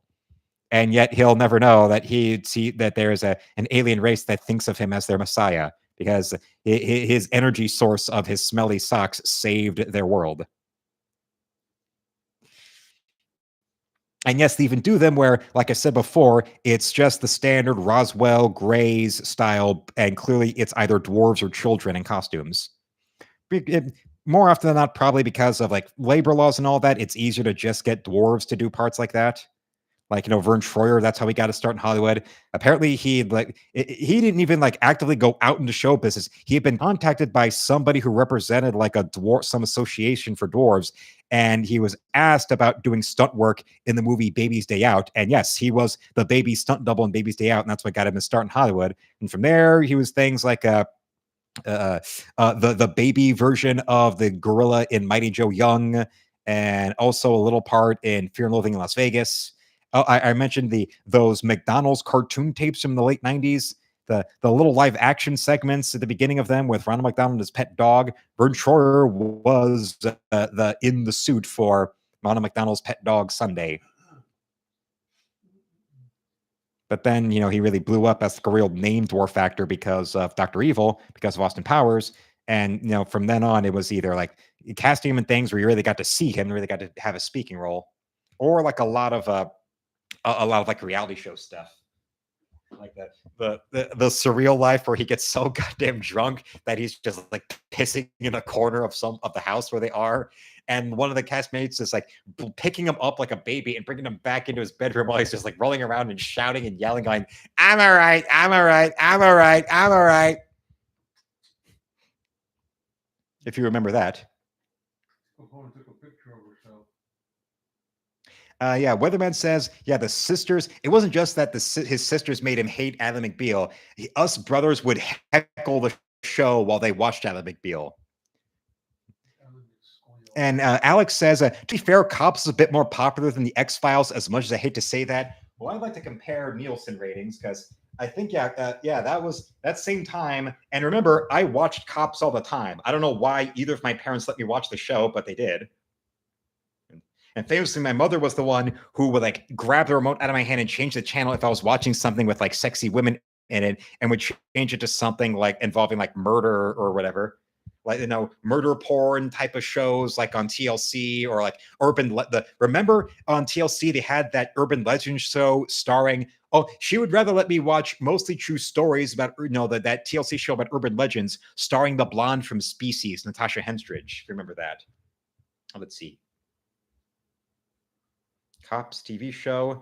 Let's see if the Wikipedia page has the Nielsen for it.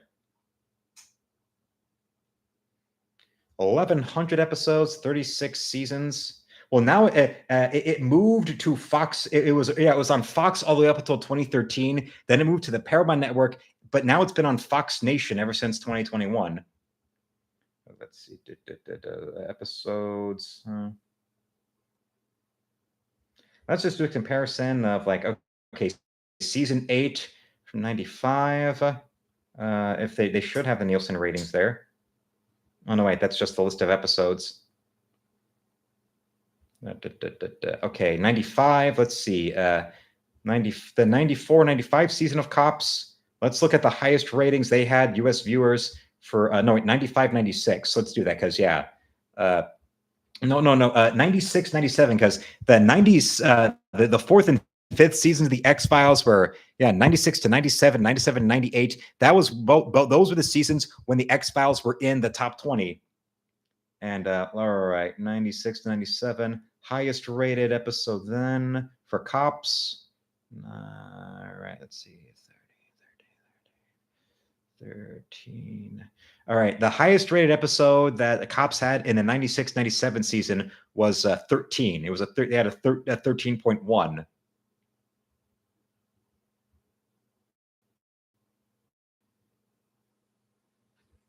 And then the next year was a 10.51.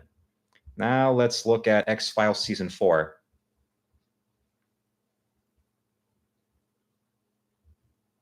Okay. And look at the episodes. Here. The premiere for season 4 had a 21.11. So objectively, the Cops at their highest rating was still well under the heights of seasons 4 and 5 of the X-Files, just from the premiere in general, opening with a 21.11. And we'll see what the lowest rated episode of that season was.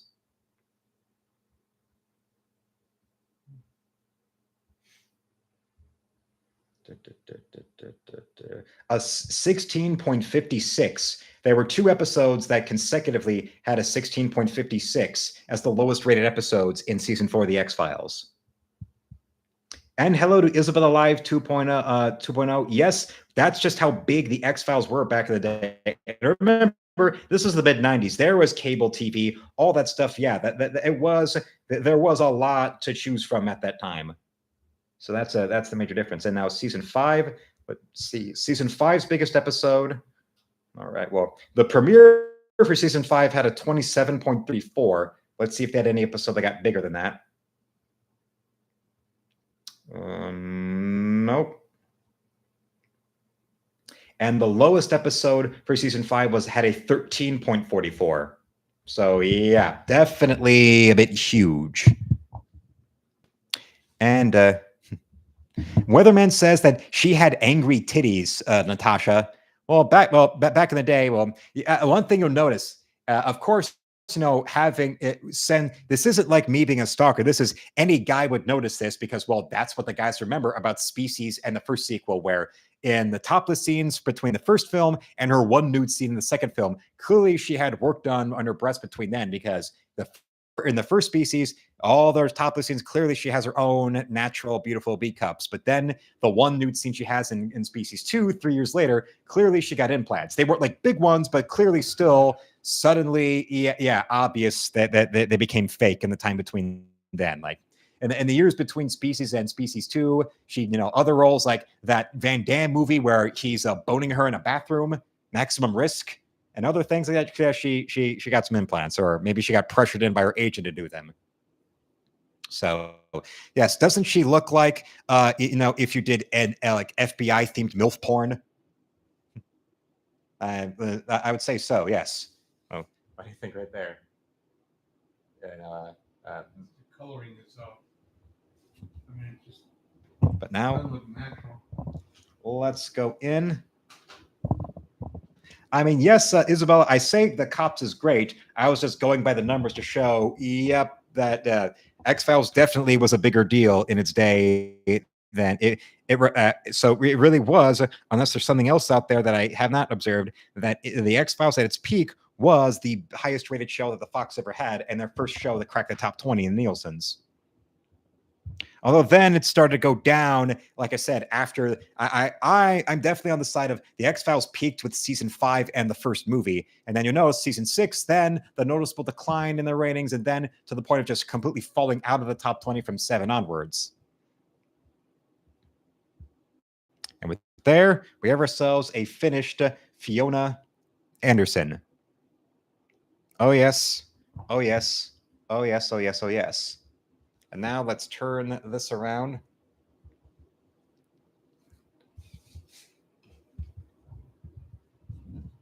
Oh, yes. We're guys, we pay attention to things. Yes, so Natasha Henstridge clearly having work done between Species movies is obvious. Even with her implants covered in blood, I admire Species 2's attention to detail, because remember, in the scene where she escapes, a bunch of, she gets gunned down, just shredded with machine gun fire, but then all her machine gun wounds all heal up, but now the little outfit she's wearing, the little dress, the dress still has bullet holes and blood all over it. And then when she, undresses for her one sex scene in Species 2, they put a little enough detail to put blood on her tits and on her navel. But interestingly, when we see her naked from behind, no prop blood at all. Okay. And well, with this finished, Fiona Anderson, the protagonist of Encrypted and its upcoming sequel, Encrypted Save the Future, Alex Kane simply says, well done. Well, if you like that, remember, this is available long before it would ever be available for purchase in my store. You can simply follow the link to my art store, and a $40 donation will get you this piece. There's the link to my store. Follow the link, donate $40. I will ship this out to you first thing tomorrow morning, and it will be the subject of a brand new Luke Goes Postal video. And also, this is the last call for super chats and channel memberships and store donations. Because remember, if you want to show your support just directly to me with nothing, without the Google Goliath getting 30% for just being there, follow the link to my store and you can go right there just because. So let's also take a good long look at what we've got right there. Let's want to go and take a look at where our memberships are, because yes, we built ourselves back up to over 100 memberships, and right now we are at 112 channel members. Yes. Thanks to the rebuilding in the last week, we are now back to over 100 channel members, with me wanting to go and get to the goal of eventually getting to 200 channel members. And Weatherman just gifted a channel membership to Wetu Orangi, if I'm saying his name right. Oh, yeah. Oh, yeah. Oh, yeah. And I think now the next poll to put up would be a poll to say what should be the name of our alien friend right here. Because we have our skull, Yorick. Now we need to have a UFO friend. Isabella says, I went to your store yesterday. You have a huge Marvel catalog. Well, in these days now, I try to keep how many items are in the store to 18 per category. 18 items per category, and that includes, and Alex Kane just became a channel member right now. Welcome to Sergeant level. Oh, yes. So now that means, well, if we don't lose any memberships, no memberships fall off between today and calculating them tomorrow night, we're now up to 114. Or as Isabella says, you have done the work, Luke. Oh, well, I've been doing the work for many, many years. It's now just a matter of we've got the biggest shopping season in America coming up soon. And yes, I will be having a Black Friday sale for all of you. And don't forget, ever since I got thrown out of Motor City Comic-Con a couple weeks ago, I added a whole new plethora of new artwork into the color drawing categories in my store across all the categories of Marvel and DC and pop culture and anime. So check those out, any one of them, as well as commissions being available, and also the pen and ink work that's available there. Years ago, I did do an X-Files illustration. I'm going to go through my portfolios to see if that X-Files piece I did is still around, or if it was part of that plethora of artwork I destroyed years ago. I had a whole bunch of artwork that I just ripped up in a video from, I think, 3 years ago, just out of frustration because it was just taking up space and none of it was moving. So I just decided to destroy it. I think the X-Files one might have been one of them, but I will go and double check that. Yes, Alex, what happened was that it was literally like minutes before the dealer hall was closed for the first day of Motor City Comic-Con, where one of the convention volunteers went up to me and said, yeah, you can't sell here. And if you keep doing it, we're going to have to ask you to leave. So in that case, yeah, after years of going there all the time, now, yeah, that little, fuckery that went on, that was a kick in the balls, a massive kick in the balls. And Weatherman says he'll be wanting to look at my X-Men stuff and the Spider Chicks collections at the first of the month. And don't forget, besides that, I also have a bunch of pen and ink ones, as well as the ones of all those other characters like Jubilee and other stuff of Megan and Saturnine and Lockheed from Excalibur, as well as newer Spider-Woman stuff and things like that. And Isabella just thought of something funny. Jake Paul versus Mike Tyson. Oh, yes, that is comedy gold. And also, considering our friend here, I had a simple question for all of you. Do you believe in UFOs? 76% of the audience actually says yes. Okay. That's good to know. Well, then again, I know that there is overlap between some of my audience and Nerdrotic's audience, and I know on his live channel every Sunday he'll do a stream about something to do with ancient astronauts or our little green men right here. Alex simply says, OMG, I'm done with boxing. Well, most of the world's been done with boxing since UFC first really blew up in like 06.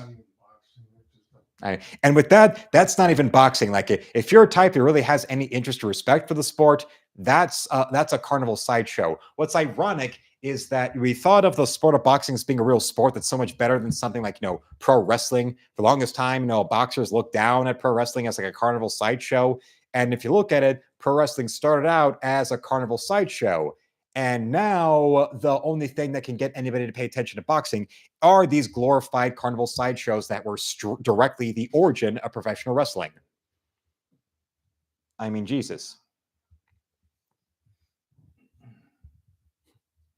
That's a little something. And also, now looking at this, maybe do you think that this one has is related to Olivia Wilde at all? I mean, between the shape of the head and the huge forehead, she might be the key to finding the truth that is out there. Yeah, you never know. You just have to go look it up. There could be something. There could be something with our friend right there. And well, I hope I've also inspired you tonight, besides looking deeper into UFO stuff, to also, look deeper into the filmography of late 80s, early 90s Jennifer Connelly when she first hit legal, and then that's when all the lingerie and nude scenes started happening. Is that Kathmandu? Kathmandu? He doesn't have a name. Well, we haven't given him a name yet. I might. I think I'll still really go and like workshop this before giving right one to our friend right here. Just going by his legal name, Oprah. Well, I remember that being a joke in Men in Black 2 about, oh yeah, your friends are telling me about Oprah from Chicago. She may have landed in Chicago. That was just.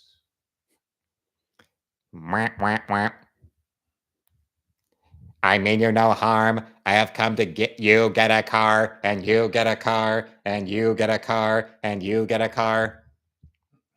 And yes, I also would recommend, her first barely legal, fan service role in, look up the movie Some Girls, where you see her in her underwear, and also another scene where she's naked except for a little sweater.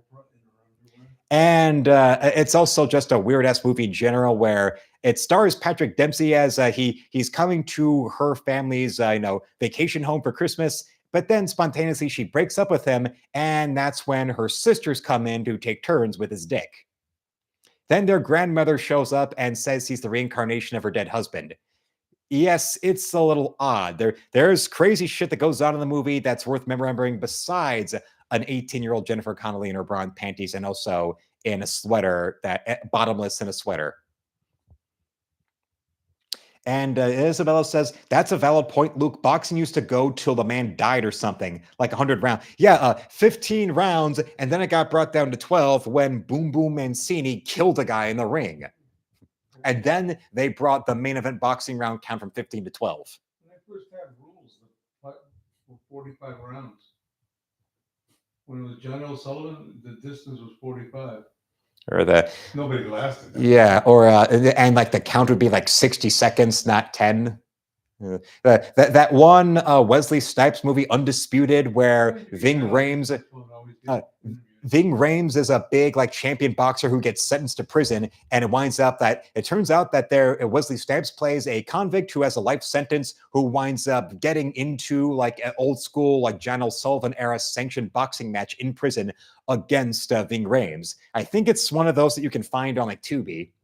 It was one of those mid-budget, successful but not a blockbuster kind of movies from the 90s or 2000s that wound up getting a bunch of straight-to-video sequels, including one with Scott Adkins. Undisputed. Yes, Undisputed movie. Oh yeah, 2002 it came out. And yes, it's available on Pluto to watch for free. Because wasn't it the name of that stupid Colin Coward show? No. That was the show that Thiel had with Shannon Sharp before he quit. Before he quit, it's not before. No, it's still going, but now they make it where they have Skip Bayless as a moderator, and it's two actual experienced players talking about whatever's going on in the sports that day. He had his shot. It was the #1 sports talk show when he had Shannon Sharp. Here's one. In New Orleans, a boxing match went 110 rounds in 1893. God damn.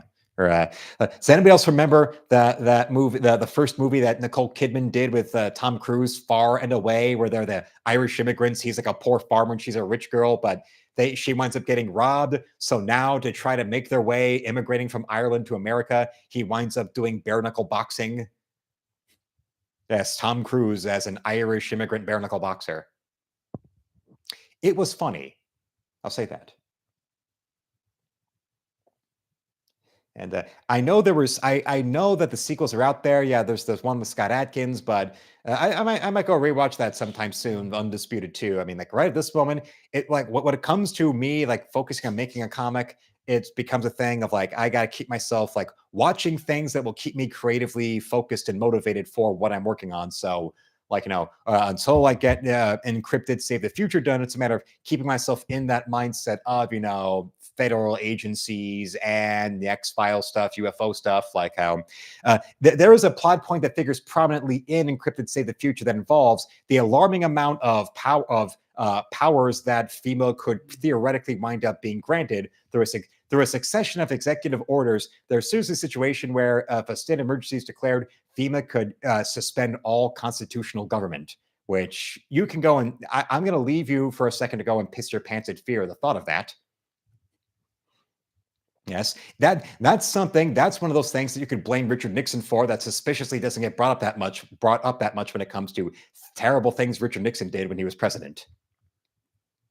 That and also, getting America off the gold standard are alarming things with long-term consequences that people should be bringing up more when it comes to shit-talking tricky dick. You like Trump, but you don't like the trickster. The FEMA, look that up.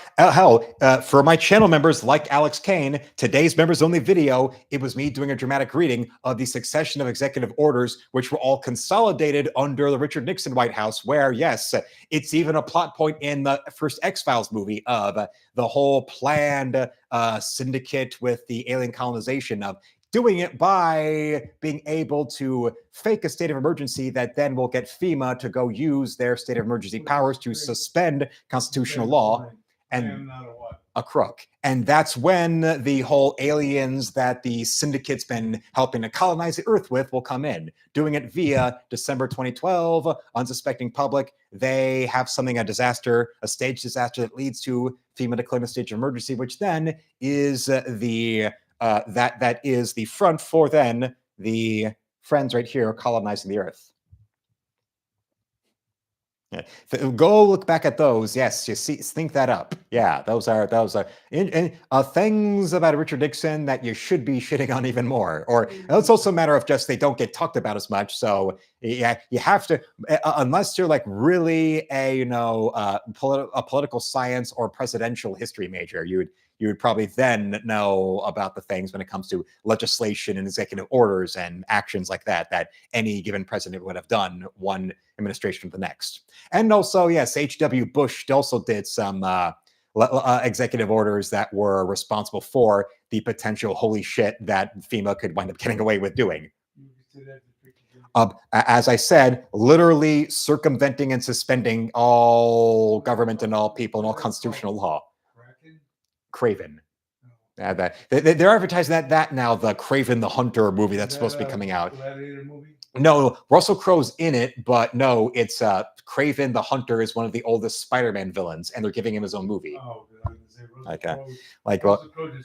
the difference between Craven the Hunter and Venom is that Venom was a big popular Spider-Man villain, but he became popular enough that he started getting decades worth of his own solo comic book stories, while Craven the Hunter has always just been a Spider-Man villain who's never gotten his own like long-running solo books where he started. So that's just Sony's grasping at straws to try to take like any little bit of the Spider-Man world and make it into his own movies, like with Madam Web, which failed. Mainly by having Sydney Sweeney, and another example of it's not who you blow, because you have Sydney Sweeney, and you'd think with one good look at her Instagram, they would want her to be the sexy Jessica Carpenter style Spider-Woman, and instead they have Sydney Sweeney and they dress her down to look like my mom in high school. So you're trying to say that he wasn't sexy, trickster, the Nicky trick? Not, and even if he wasn't standing next to Gerald Ford all day long, well, pretty much every president or most of the memorable presidents, for better or worse, have some kind of horrifying, scary face that becomes ripe for caricature. Good or bad, vote for him or against him. It doesn't matter if it's Trump or Clinton or Biden or a Jimmy Carter, a Reagan, a Nixon, a Lincoln, a Washington, even James Monroe. It doesn't matter. That's probably why Gerald Ford, not as much. Well, he was only ever president for 18 months because of Nixon resigning, but also just wasn't that, face-wise as memorable to draw. So yes, there was stuff out there, some cartoons. The issues of Howard the Duck, where he runs for president. Howard runs in the all-night party against Ford and Carter. But that's a little different. And also, Donnie says our good friend Marbert Meyer Burnett says hello. Well, hello. I mean, he's another YouTuber. He's a rare example of one of those big anti-Hollywood YouTubers that actually worked in the business. For like years, he worked as like a producer and production assistant on things. One thing I saw was when Deadpool Wolverine was coming out, he started uploading a bunch of YouTube shorts of footage from special features that he directed for the DVD of the first X-Men movie, I remember. Yeah. And we'll also, if you are nonplussed by the potential shady connections that maybe our government would have with China, well, that's another thing you can blame Richard Nixon for because of the connections to the Chinese. So that's a little, if you've got that, as I've joked about, where watching the X-Files also feels quaint because you don't need the little green men these days to think about there are shady things with the government that is hiding from us and deals and connections they're making that don't involve the public interest. And well, yes, that's another one with Nixon and whatever potentially, nefarious things that America could be doing or talking about behind closed doors with China. There you go. There you go, right there. Well, Nixon wasn't from Texas. He was born in Inglewood. He's from fucking Inglewood. I don't know where Richard Nixon was from, but I know he wasn't a Texan. He's from Southern California, but he was born in Inglewood, California. And it's the same thing with Sam Elliott. Sam Elliott always, sells himself as like he's like a big he's Mr. Cowboy man, and he was born in San Diego. Look it up, Sam Elliott from San Diego. He's from Inglewood. And Barb Rogers just gifted a channel membership to Thomas Bergen. Barb Rogers, Miss Solar Terror. Hello to Barb. Nice to see you back. And here's what we were doing tonight. The star. Barb Rogers, Miss Solar Terror, straight from Canada, if I'm remembering right. Yes. And here, what you see is the protagonist of my most recently completed comic, Encrypted, and the sequel I'm about to make, Encrypted Save the Future, where the story all revolves around her tracking down the 6-year-old child who is responsible for the global security declassification security breach that led to the FBI being dismantled. And now it's all about everybody and their mother that's involved in any intelligence agency wanting to track the child down, and she is now on the hunt to try to track him down first. Yes. And yes, this is how she always dresses, like she's about to do an FBI-themed porno. Is this guy the two-faced sport coat? Yeah, well, I think he's ripping off Jordan Peterson because he's been dressing in suits like that lately with those same weird designs. Well, same thing if you see Jordan Peterson whenever he's on his YouTube channel or like doing public lectures, he has those similar weird-ass like 60s Batman villain suits he's wearing. Yes, right there. That's what she looks like. And yes, she always has her top unbuttoned like that to show off her bra. And yes, she is visually inspired by Alice Eve in Star Trek Into Darkness. Hence the buxom blonde with the, with the breast exploding out there and that sexy little, promiscuous like career woman hairstyle. What was President Eisenhower's racist program? Yeah, well, hell, actually, in both of these books I have right here, he features. He literally called it Project West. Speaking of our friend Dwight, there is passages in both these encyclopedias I've been reading for writing Encrypted Save the Future that feature our friend Mr. Dwight. You know what was mortal enemies with him? Who? Your mother's father. Let's see. Yes. Hell, they even have his photo right there. Our good old friend Mr. Dwight. There he is. Well, why do you think they named the jacket? They called it the Eisenhower and the Extraterrestrials, because as according to this, and also in this book as well, although strangely, this one that's just about conspiracy theories and not directly about UFOs has a more detailed passage than the one that's encyclopedia from UFO magazine, where 1954, President Eisenhower inspected a variety of alien space vehicles on an Air Force base. And here they actually have a passage from a letter. Here's one. There's a letter from somebody named Gerald Light to a friend of his who was the director of the Borderline Sciences Research Associates, dated April 16th, 1954. Light writes that he had just come back from Muroc Dry Lake that was located at Edwards Air Force Base in California. He made the trip in the company of Franklin Allen of the Hearst newspapers, Edwin Norris of the Brookings Institute, and Bishop McIntyre of LA. And he asks that these names be kept confidential. And he discloses the site of all of them assembled at Edwards Air Force Base to meet with people called the Etherians, who showed up in their alien craft. And here's the actual transcript here. Now I'm quoting. When we were allowed to enter the restricted section, I had the distinct feeling that the world had come to an end, for I have never seen so many human beings in a state of complete collapse and confusion, as they realized that their own world had indeed ended with such finality as to beggar description. The reality of other plane aero forms is now and forever removed from the realms of speculation, and made a rather painful part of the consciousness of every responsible scientific and political group. During my 2 days visit, I saw 5 separate and distinct types of aircraft being studied and handled by our Air Force officials, with the assistance and permission of the Etherians.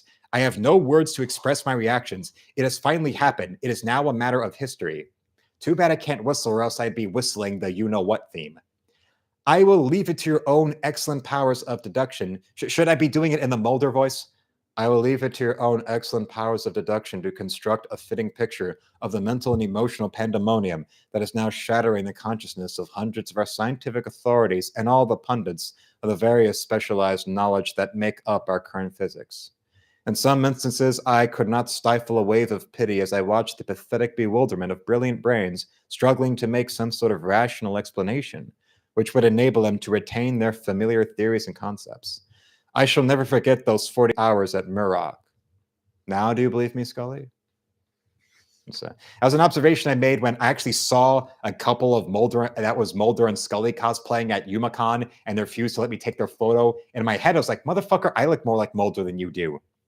They're dressed in costumes, they won't let you take their picture. That's happened a few times, and every time I'm like, what the fuck, asshole? What's the point of this? Yes. Yeah, great, brilliant, costumes of, business suits with the little fake FBI badges with the actor's picture on it, and maybe one of you might have a wig. Like the lady who was Scully, I could tell had the wig on. And as I even asked my audience a few weeks ago, I once put my picture in my student ID picture in high school into a celebrity lookalike website, and one of the results was David Duchovny. And well, now speaking of the truth, one of the one person in public that ever actually corroborated any of those resemblances was when I was at a Barnes & Noble in Orlando, and some guy just sitting next to me said, "Does anybody ever say you look like David Duchovny?" Well, I found the truth. And I just remembered that a few weeks ago when I first started doing Encrypted, and put my picture next to his and said, I remember being told about this resemblance. Do you see it? Maybe in the future, I might go to a Halloween party or some convention and just get a suit with maybe either the little name FBI name tag, or maybe a little toy badge. And yes. Or I could go and do his Californication character, and then I would just show up just like whatever, and having his 3 different, big titty blondes that I'm banging at any given minute. Or show up there just similarly to the X-Files, but show up there with a dog and read out some woman's erotic letter she sent to me. If you remember Red Shoe Diaries, which I think is still on Tubi. Last I checked, that was on Tubi now. And you aren't paying for people to be members here, are you, Luke? Thanks if you are, but we should work for that. We would pay you. Oh, no. Now that, Barb, that I am well past 100 channel members, it's mostly thanks to Vixen and Weatherman and Nick have been gifting channel memberships a lot lately. So now I'm over 100 channel members. And now my next goal is to reach 200 channel members. And ultimately, the goals I have for the channel, there's the 3 goals I have. The smallest one is 200 channel members. The next goal is 1,500 a month in channel revenue. And that's when it comes to like memberships and revenue. And the main one for subscribers is I'm fighting and scratching to try to get to 10,000 subs. You know what the ultimate goal is? What? Have sex with every channel member. Well, and how maybe in the future. And Alex says you do look like Agent Fox Mulder. Now that you mention it, well, see, now that's Duchovny's full name on the X-Files is Fox Mulder. I didn't know that. Well, most of the time he just refers to himself. Mulder or M-O? M-U-L-D-E-R. Mulder. Yeah, Mulder. Apparently, it was like his Chris Carter, the creator of the show. Mulder was his mother's maiden name.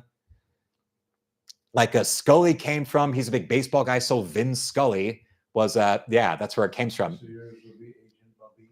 And in the later seasons, when they replaced David Duchovny with Robert Patrick, his name was John Doggett, as in Vin Scully's sidekick when announcing for the Dodgers. Yeah. Would you be Agent Bobby?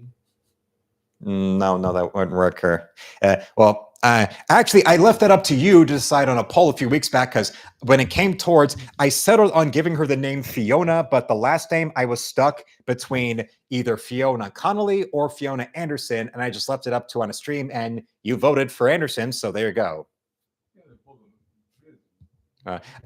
Either as Gillian Anderson or as Jennifer Connelly. Although, well, she is a blonde, so well, no, one way or another. Although I now am tempted to work in a little meta fourth wall gag with having Fiona allude to all the things she knows about alien life that the FBI was hiding for years and all that, but also doing it in a way where something would be, it would be something of her referencing the stars of the X-Files by name, as if, the X-Files was just, something of a bit of a controlled opposition when it came to is the FBI tacitly endorsing or even funding the production of the X-Files.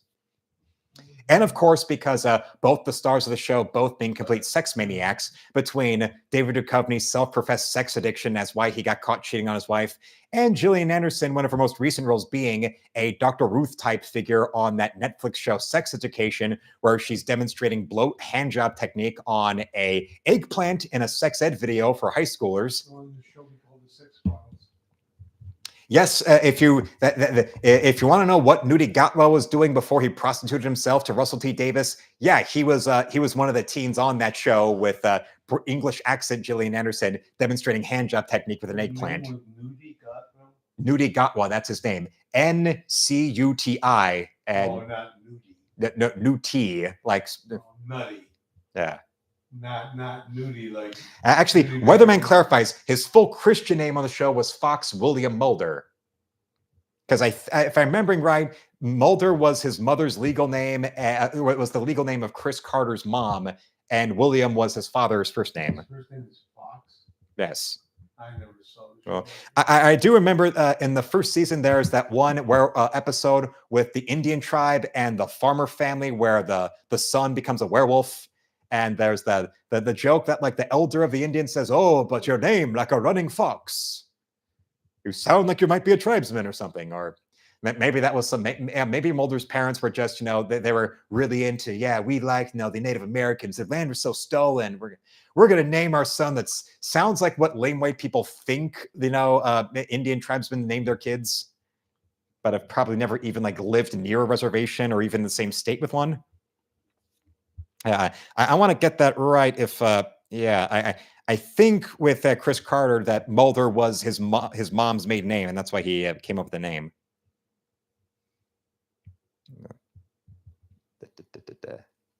Anyone you know who looks like Dana Scully? Well, Alex, no, not at all. None that I can think of. Although some, living in, right there, Northern Virginia or around there, right by DC and always in the DC area, I would notice that sometimes at different places I would go to, I would notice an old looking white guy constantly smoking, staring at me. I don't know why, but he seemed to be very keenly observant about me being suspicious of things when being in McLean or Quantico or right there in Georgetown. Considering, in Georgetown in 1998, apparently it was more dangerous to go to a Starbucks in the city than it was to be in Compton. I'll leave you to go and observe what exactly I meant by that. Oh, wait, actually, I'll give you a better clue. Let's out of here. All right, C. How did I put that thing? All right, 90. Okay, Christine Mirzayan. Yes, Christine Mirzayan, Georgetown Starbucks, 1998. I'll leave that to you. All right, what else? I'm trying to find the detail from I think it might be on Chris Carter's Wikipedia page on coming up with the name. And apparently before creating the X-Files, he worked for Disney. Yes. He was like writing like TV movies for Disney. Chris Carter from college football? No, the creator of the X-Files.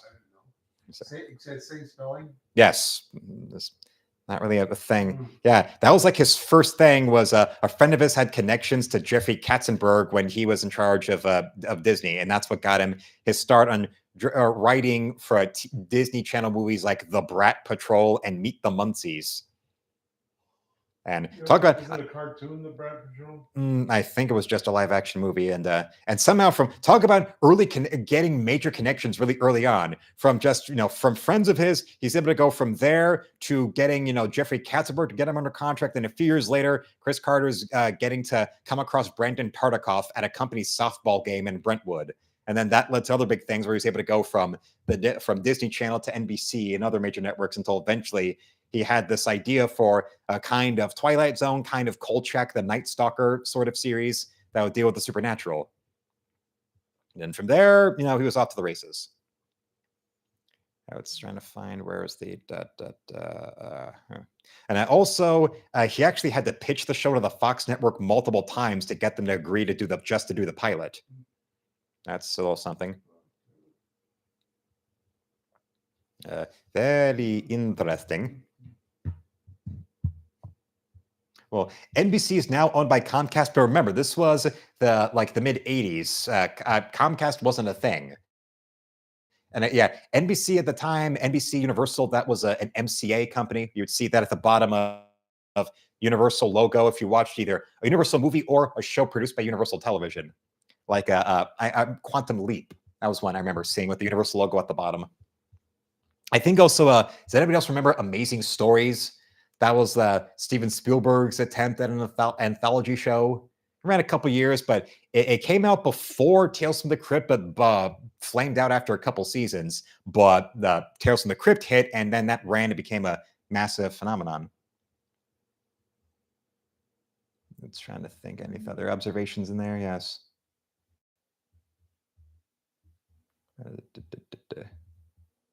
And Isabel says, I live with the natives of Ontario at Wallaceburg, Walpole Island. Okay, well, remember the X-Files, its first 5 years was all in Vancouver, so they had to go and find there would be North America, there'd be Indians up there in Vancouver, tribes like that are actors to get. You have many relatives in Toronto. And I've got extended family out in Toronto. I've never met them in person, but I know they're there. Relatives.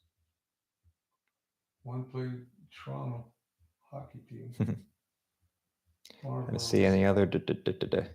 Isabella says, I see it now. Your eyes do when you squint. Your eyes, that's where it is. And you squint, you look like David Duchovny. Well, maybe if I'm able to perfect the barely awake monotone and half-lidded squint of David Duchovny, maybe then I'll be able to get all the pussy I'd ever want. Sex addiction. I've already got the sex addiction. Maybe if I just start kind of looking like this and talking very slowly and quietly and bored like this, maybe then I'll get all the poontang I'd ever want.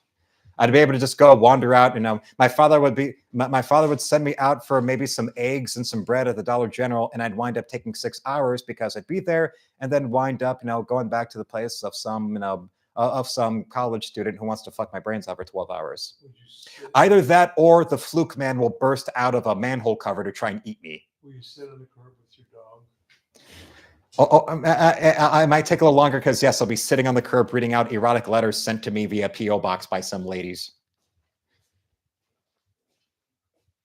Weatherman brings up about, how Scully being an FBI agent who's also an MD. And if I remember right, there was some interview that Gillian Anderson did recently where she talked about one of the few times that an actress has ever gotten a part by lying about being older. She told them that she was 27 when she was really 24 because she thought they wouldn't even, be interested in having her read as a 24-year-old playing an FBI agent who's supposed to be an MD. I think it was like Wired, one of those like Wired magazine things where that those interviews that actors will do for Wired where they'll answer like the most Googled questions of that actor or actress. Where it'll be like, how old was she? How old was Gillian Anderson when she started the X-Files? Or where was she born or something like that? And she said, I was actually 24, but lied about being 27 when I auditioned for the X-Files. It's like going back to Jennifer Connelly. Apparently, one of the few times where an actor is too young for a role happened when she was supposedly considered for the lead role in Pretty Woman, but Gary Marshall thought she was too young to be a streetwalker, so they went with Julia Roberts instead. Barb says, you only need one woman to make you happy, Luke. Well, I agree with that, but then there's also a matter of you should say that to the real McCoy too. If his Californication character Hank Moody, there was a guy. I told you he's in a. A guy's a sex addict when he married the hooker in Bad Boys, and she is the faithful one in the marriage. Then again, the guy probably also has some scruples when it comes to sex stuff that might be a little gross, considering I vividly remember watching him on The Tonight Show when the second X-Files movie was coming out. And I did actually see that in the theater, because the time between the show ending and the second movie was when I got into the show. And he describes a story about his son getting stung on his penis by a bee.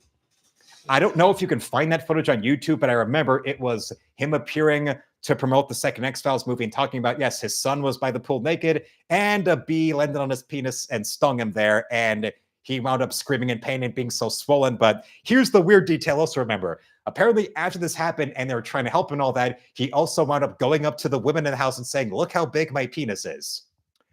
Definitely David Duchovny's son. So you're saying you were a sex addict? That definitely, yeah. And Isabella responds that saying, I could see Jennifer as the hooker in Pretty Woman. Well, another big role from the late 80s, early 90s that supposedly she auditioned for that wound up saying no was a couple big ones. Apparently, she also auditioned for Jodie Foster's Oscar-winning role in The Accused and also for the female lead in Say Anything. And apparently with Say Anything, Cameron Crowe was down between Jennifer Connelly and the actress he cast, and he decided to go with that one. If I remember right, there's a website called notstarring.com. That's a website dedicated to listing roles that actors either auditioned for and didn't get, or roles they were offered and turned down. And as I remember reading Jennifer Connelly's page on notstarring.com, and among roles that she either was considered for and turned down or was rejected are the ones I already mentioned, but also apparently in the late 90s, Ridley Scott was trying to direct a film adaptation of I Am Legend starring Arnold Schwarzenegger, and the only other role that had been cast before the Warner Brothers pulled the plug on the movie because of the budget was Jennifer Connelly as the female lead. So 2 different times in the 90s, we could have had a big Arnold epic that would have had 90s Jennifer Connelly as a female lead. So most likely would have seen the Austrian Oak giving her his Austrian Oak. The other big one being that Crusade movie that Paul Verhoeven was supposed to direct that then got canceled weeks before they're going to start filming. They had locations ready to go, costume sets, all the roles had been cast, and apparently Carol Cole was worried. The studio that was making it was so scared about the budget, and they canceled it because they had Verhoeven with Arnold, with the executives of Carol Cole saying, just guarantee us that you will not go over budget because we're scared about the budget. And Paul Verhoeven just wound up flipping out and saying, I cannot guarantee you that. I can't guarantee you anything. And that led to Carol Cole getting panicked, and they canceled Crusade. And the script for Crusade has been leaked online. And yes, Jennifer Connelly would have been the female lead as this virgin princess. Her in 90s Jennifer Connelly, a virgin. And my God, damn you, Carol Cole, for canceling this film. And you know what they did with the money that they were going to spend on Crusade and said no to? They spent it on making Cutthroat Island. That was a smart move. And yes, look at that. 90s Jennifer Connelly starring in a film from the director of Basic Instinct. We would have seen a lot of her. Considering that, yes, Paul Verhoeven's the same director who once out loud said, I like to look at naked girls. I like tits and ass, mostly tits. And yes, Weatherman is corroborating my story that, yes, David Duchovny's grade school age son was stung 3 times on the penis. The dangers of being a little boy naked by the family pool and then a bee stings you on the dick. God punished the wrong person. Or as my father says, God punished the wrong person, considering the father was the philandering douchebag. He would have liked it, actually. Although knowing him and considering, remember, look at his roles before the X-Files made him a name, and not just Red Shoe Diaries, but also remember on Twin Peaks where he's the DEA agent who's a cross-dresser, and also in other TNA kind of roles, including one film where he gets busy with Mimi Rogers years before either of them are on the X-Files. Years before, he's starring the show, and then later on when they added Mimi Rogers into the cast as an ex-partner of his before I think he even started the X-Files. And there she was, titties out, and there he was enjoying them. Now think about it also, well, probably more likely you remember his little part in Don't Tell Mom the Babysitter's Dead. And well, knowing Christina Applegate as an underage sex symbol at the time and him being such an unquenchable hound dog. Now,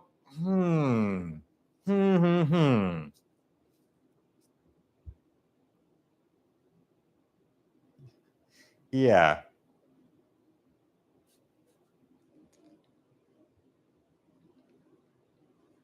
And Barb says, if I'm a vampire and she, referring to the love of my life, my woman dies, never forget her.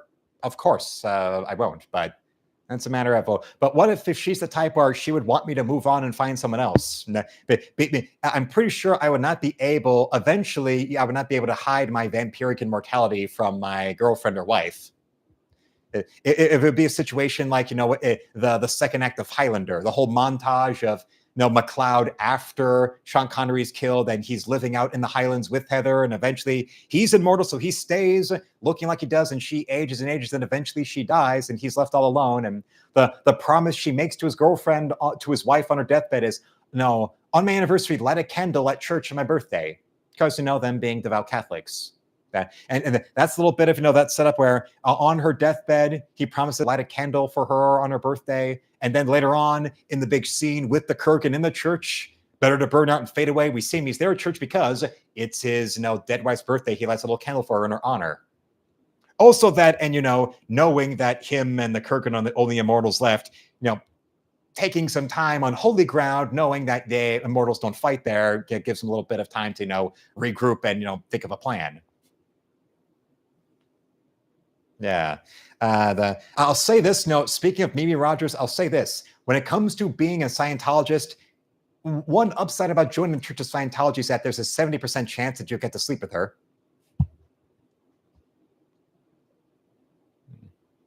Really, it would be a matter of whether or not she would want me to move on and find someone else after her death. But if it's a situation of staying with that, maybe I would go on. Now that we've got other ladies in the chat, I would go on. I promise not to be like David Duchovny being an unquenchable gash hound, because watching especially much of that show, it doesn't matter. He's either chasing aliens or chasing Snatch. And there is overlap, if you remember, on many episodes of the X-Files, where there he is with some other lady, including that episode with the vampire people that was filmed at the home of Pavel Bure of the Canucks, where his real-life girlfriend at the time was playing the vampire girl he's sleeping with, and also about his college girlfriend who brings him back on that one assignment in season 1, played by that actress that was at that one boxing viewing party my father threw, where she was there with her man at the time, and then when I was watching that episode with my mom, she was making fun of her and her accent. His brother, and also later on with Mimi Rogers being another ex-partner and ex-girlfriend of his. Oh, his brother married the chick that. And I almost forgot about that. But bring it, yes, Alex. Also, another Mimi Rogers in the beginning of Austin Powers as his partner, in her in that Emma Peel catsuit at the beginning of Austin Powers. Oh yes, very nice. Yeah. And well, Isabel says, I didn't realize how popular I Am Legend was. Yeah, 3 major feature film adaptations all the way back to the 50s with Vincent Price. Then The Omega Man starring Charlton Heston and directed by Peg Bundy's father. I'm not making that up. The director of The Omega Man, the second I Am Legend movie starring Heston, is the father of Peg Bundy, Katie Seagal. And then the Will Smith one, that seems to depend on who you ask, on if you like it or not. Although there's just the novel itself, and also a really well done comic adaptation that got published around the time of the Will Smith movie. I checked that all out there. And well, now maybe there's a reason why. It's a good reason of maybe it's serendipity. Fate wanted me to bring me towards a comic that would involve UFOs and conspiracies and feds like that, considering my resemblance to Mulder. And well, we have found the truth, and now apparently more and more people are saying this. Does this mean I'm eventually going to start reading out erotic letters from women to my dog? I don't know. I know Barb certainly doesn't want to see me do that. And yes, you really only need one. And actually, it reminds me of a Joe Rogan stand-up bit where he said that monogamy is a good thing because most of those guys out there are not able to get, one woman after another like James Bond, all right? Well, being a ladies' man is a rare, special thing for most of us guys. Monogamy is a good thing because really it's a matter of you find that woman that's connected, but also it's a matter of from her perspective. Learning everything that pleases a woman between the sheets is such a hard knock life that it's not an old wives' tale. No two women are alike. What got Kelly off in bed is not going to work for Jill. And what got Jill, to have multiples in bed is not what is going to make Jillian, go and scream until she breaks glass. The rigmarole of everything it takes to learn what your significant other likes in bed, that can be a hard enough, bit of searching for the truth yourself. That can be your very own. The truth is out there to find. So going out there from one woman to the next, that's just everything starting from square one. Unless you have magic powers where you can just trigger orgasms in a lady by snapping your fingers or something, or maybe some, hypnotic look, or maybe even the vampiric kind of look in the hand like Bela Lugosi, it's going to be a little bit more difficult. Not everybody can be a Hank Moody style gash hound. So most of the men out there aren't, so it should be a thing of find the one that you can and stay with that. And until then, well, I want to thank you all for watching. Subscribe so my channel hits 10,000 subs. Your last minute super chats or whatever, ring them on in. And don't forget to go and also show your support besides, your memberships or your soups by following the link to my art store there with the second link below, where you can either buy my art or you can commission me, or you can support me directly with a donation in the store, or you can go and either commission my work or buy my art if you live outside of America with a donation in the store, plus an additional one for, that dreaded international shipping. So I've got my shorts at 5 p.m. Eastern, 5:30 and 6 tomorrow. My video premieres at 6:30. I'll be live again at 10. So until then, felines, slam it, lick it, suck it, and see you, Space Cowboy.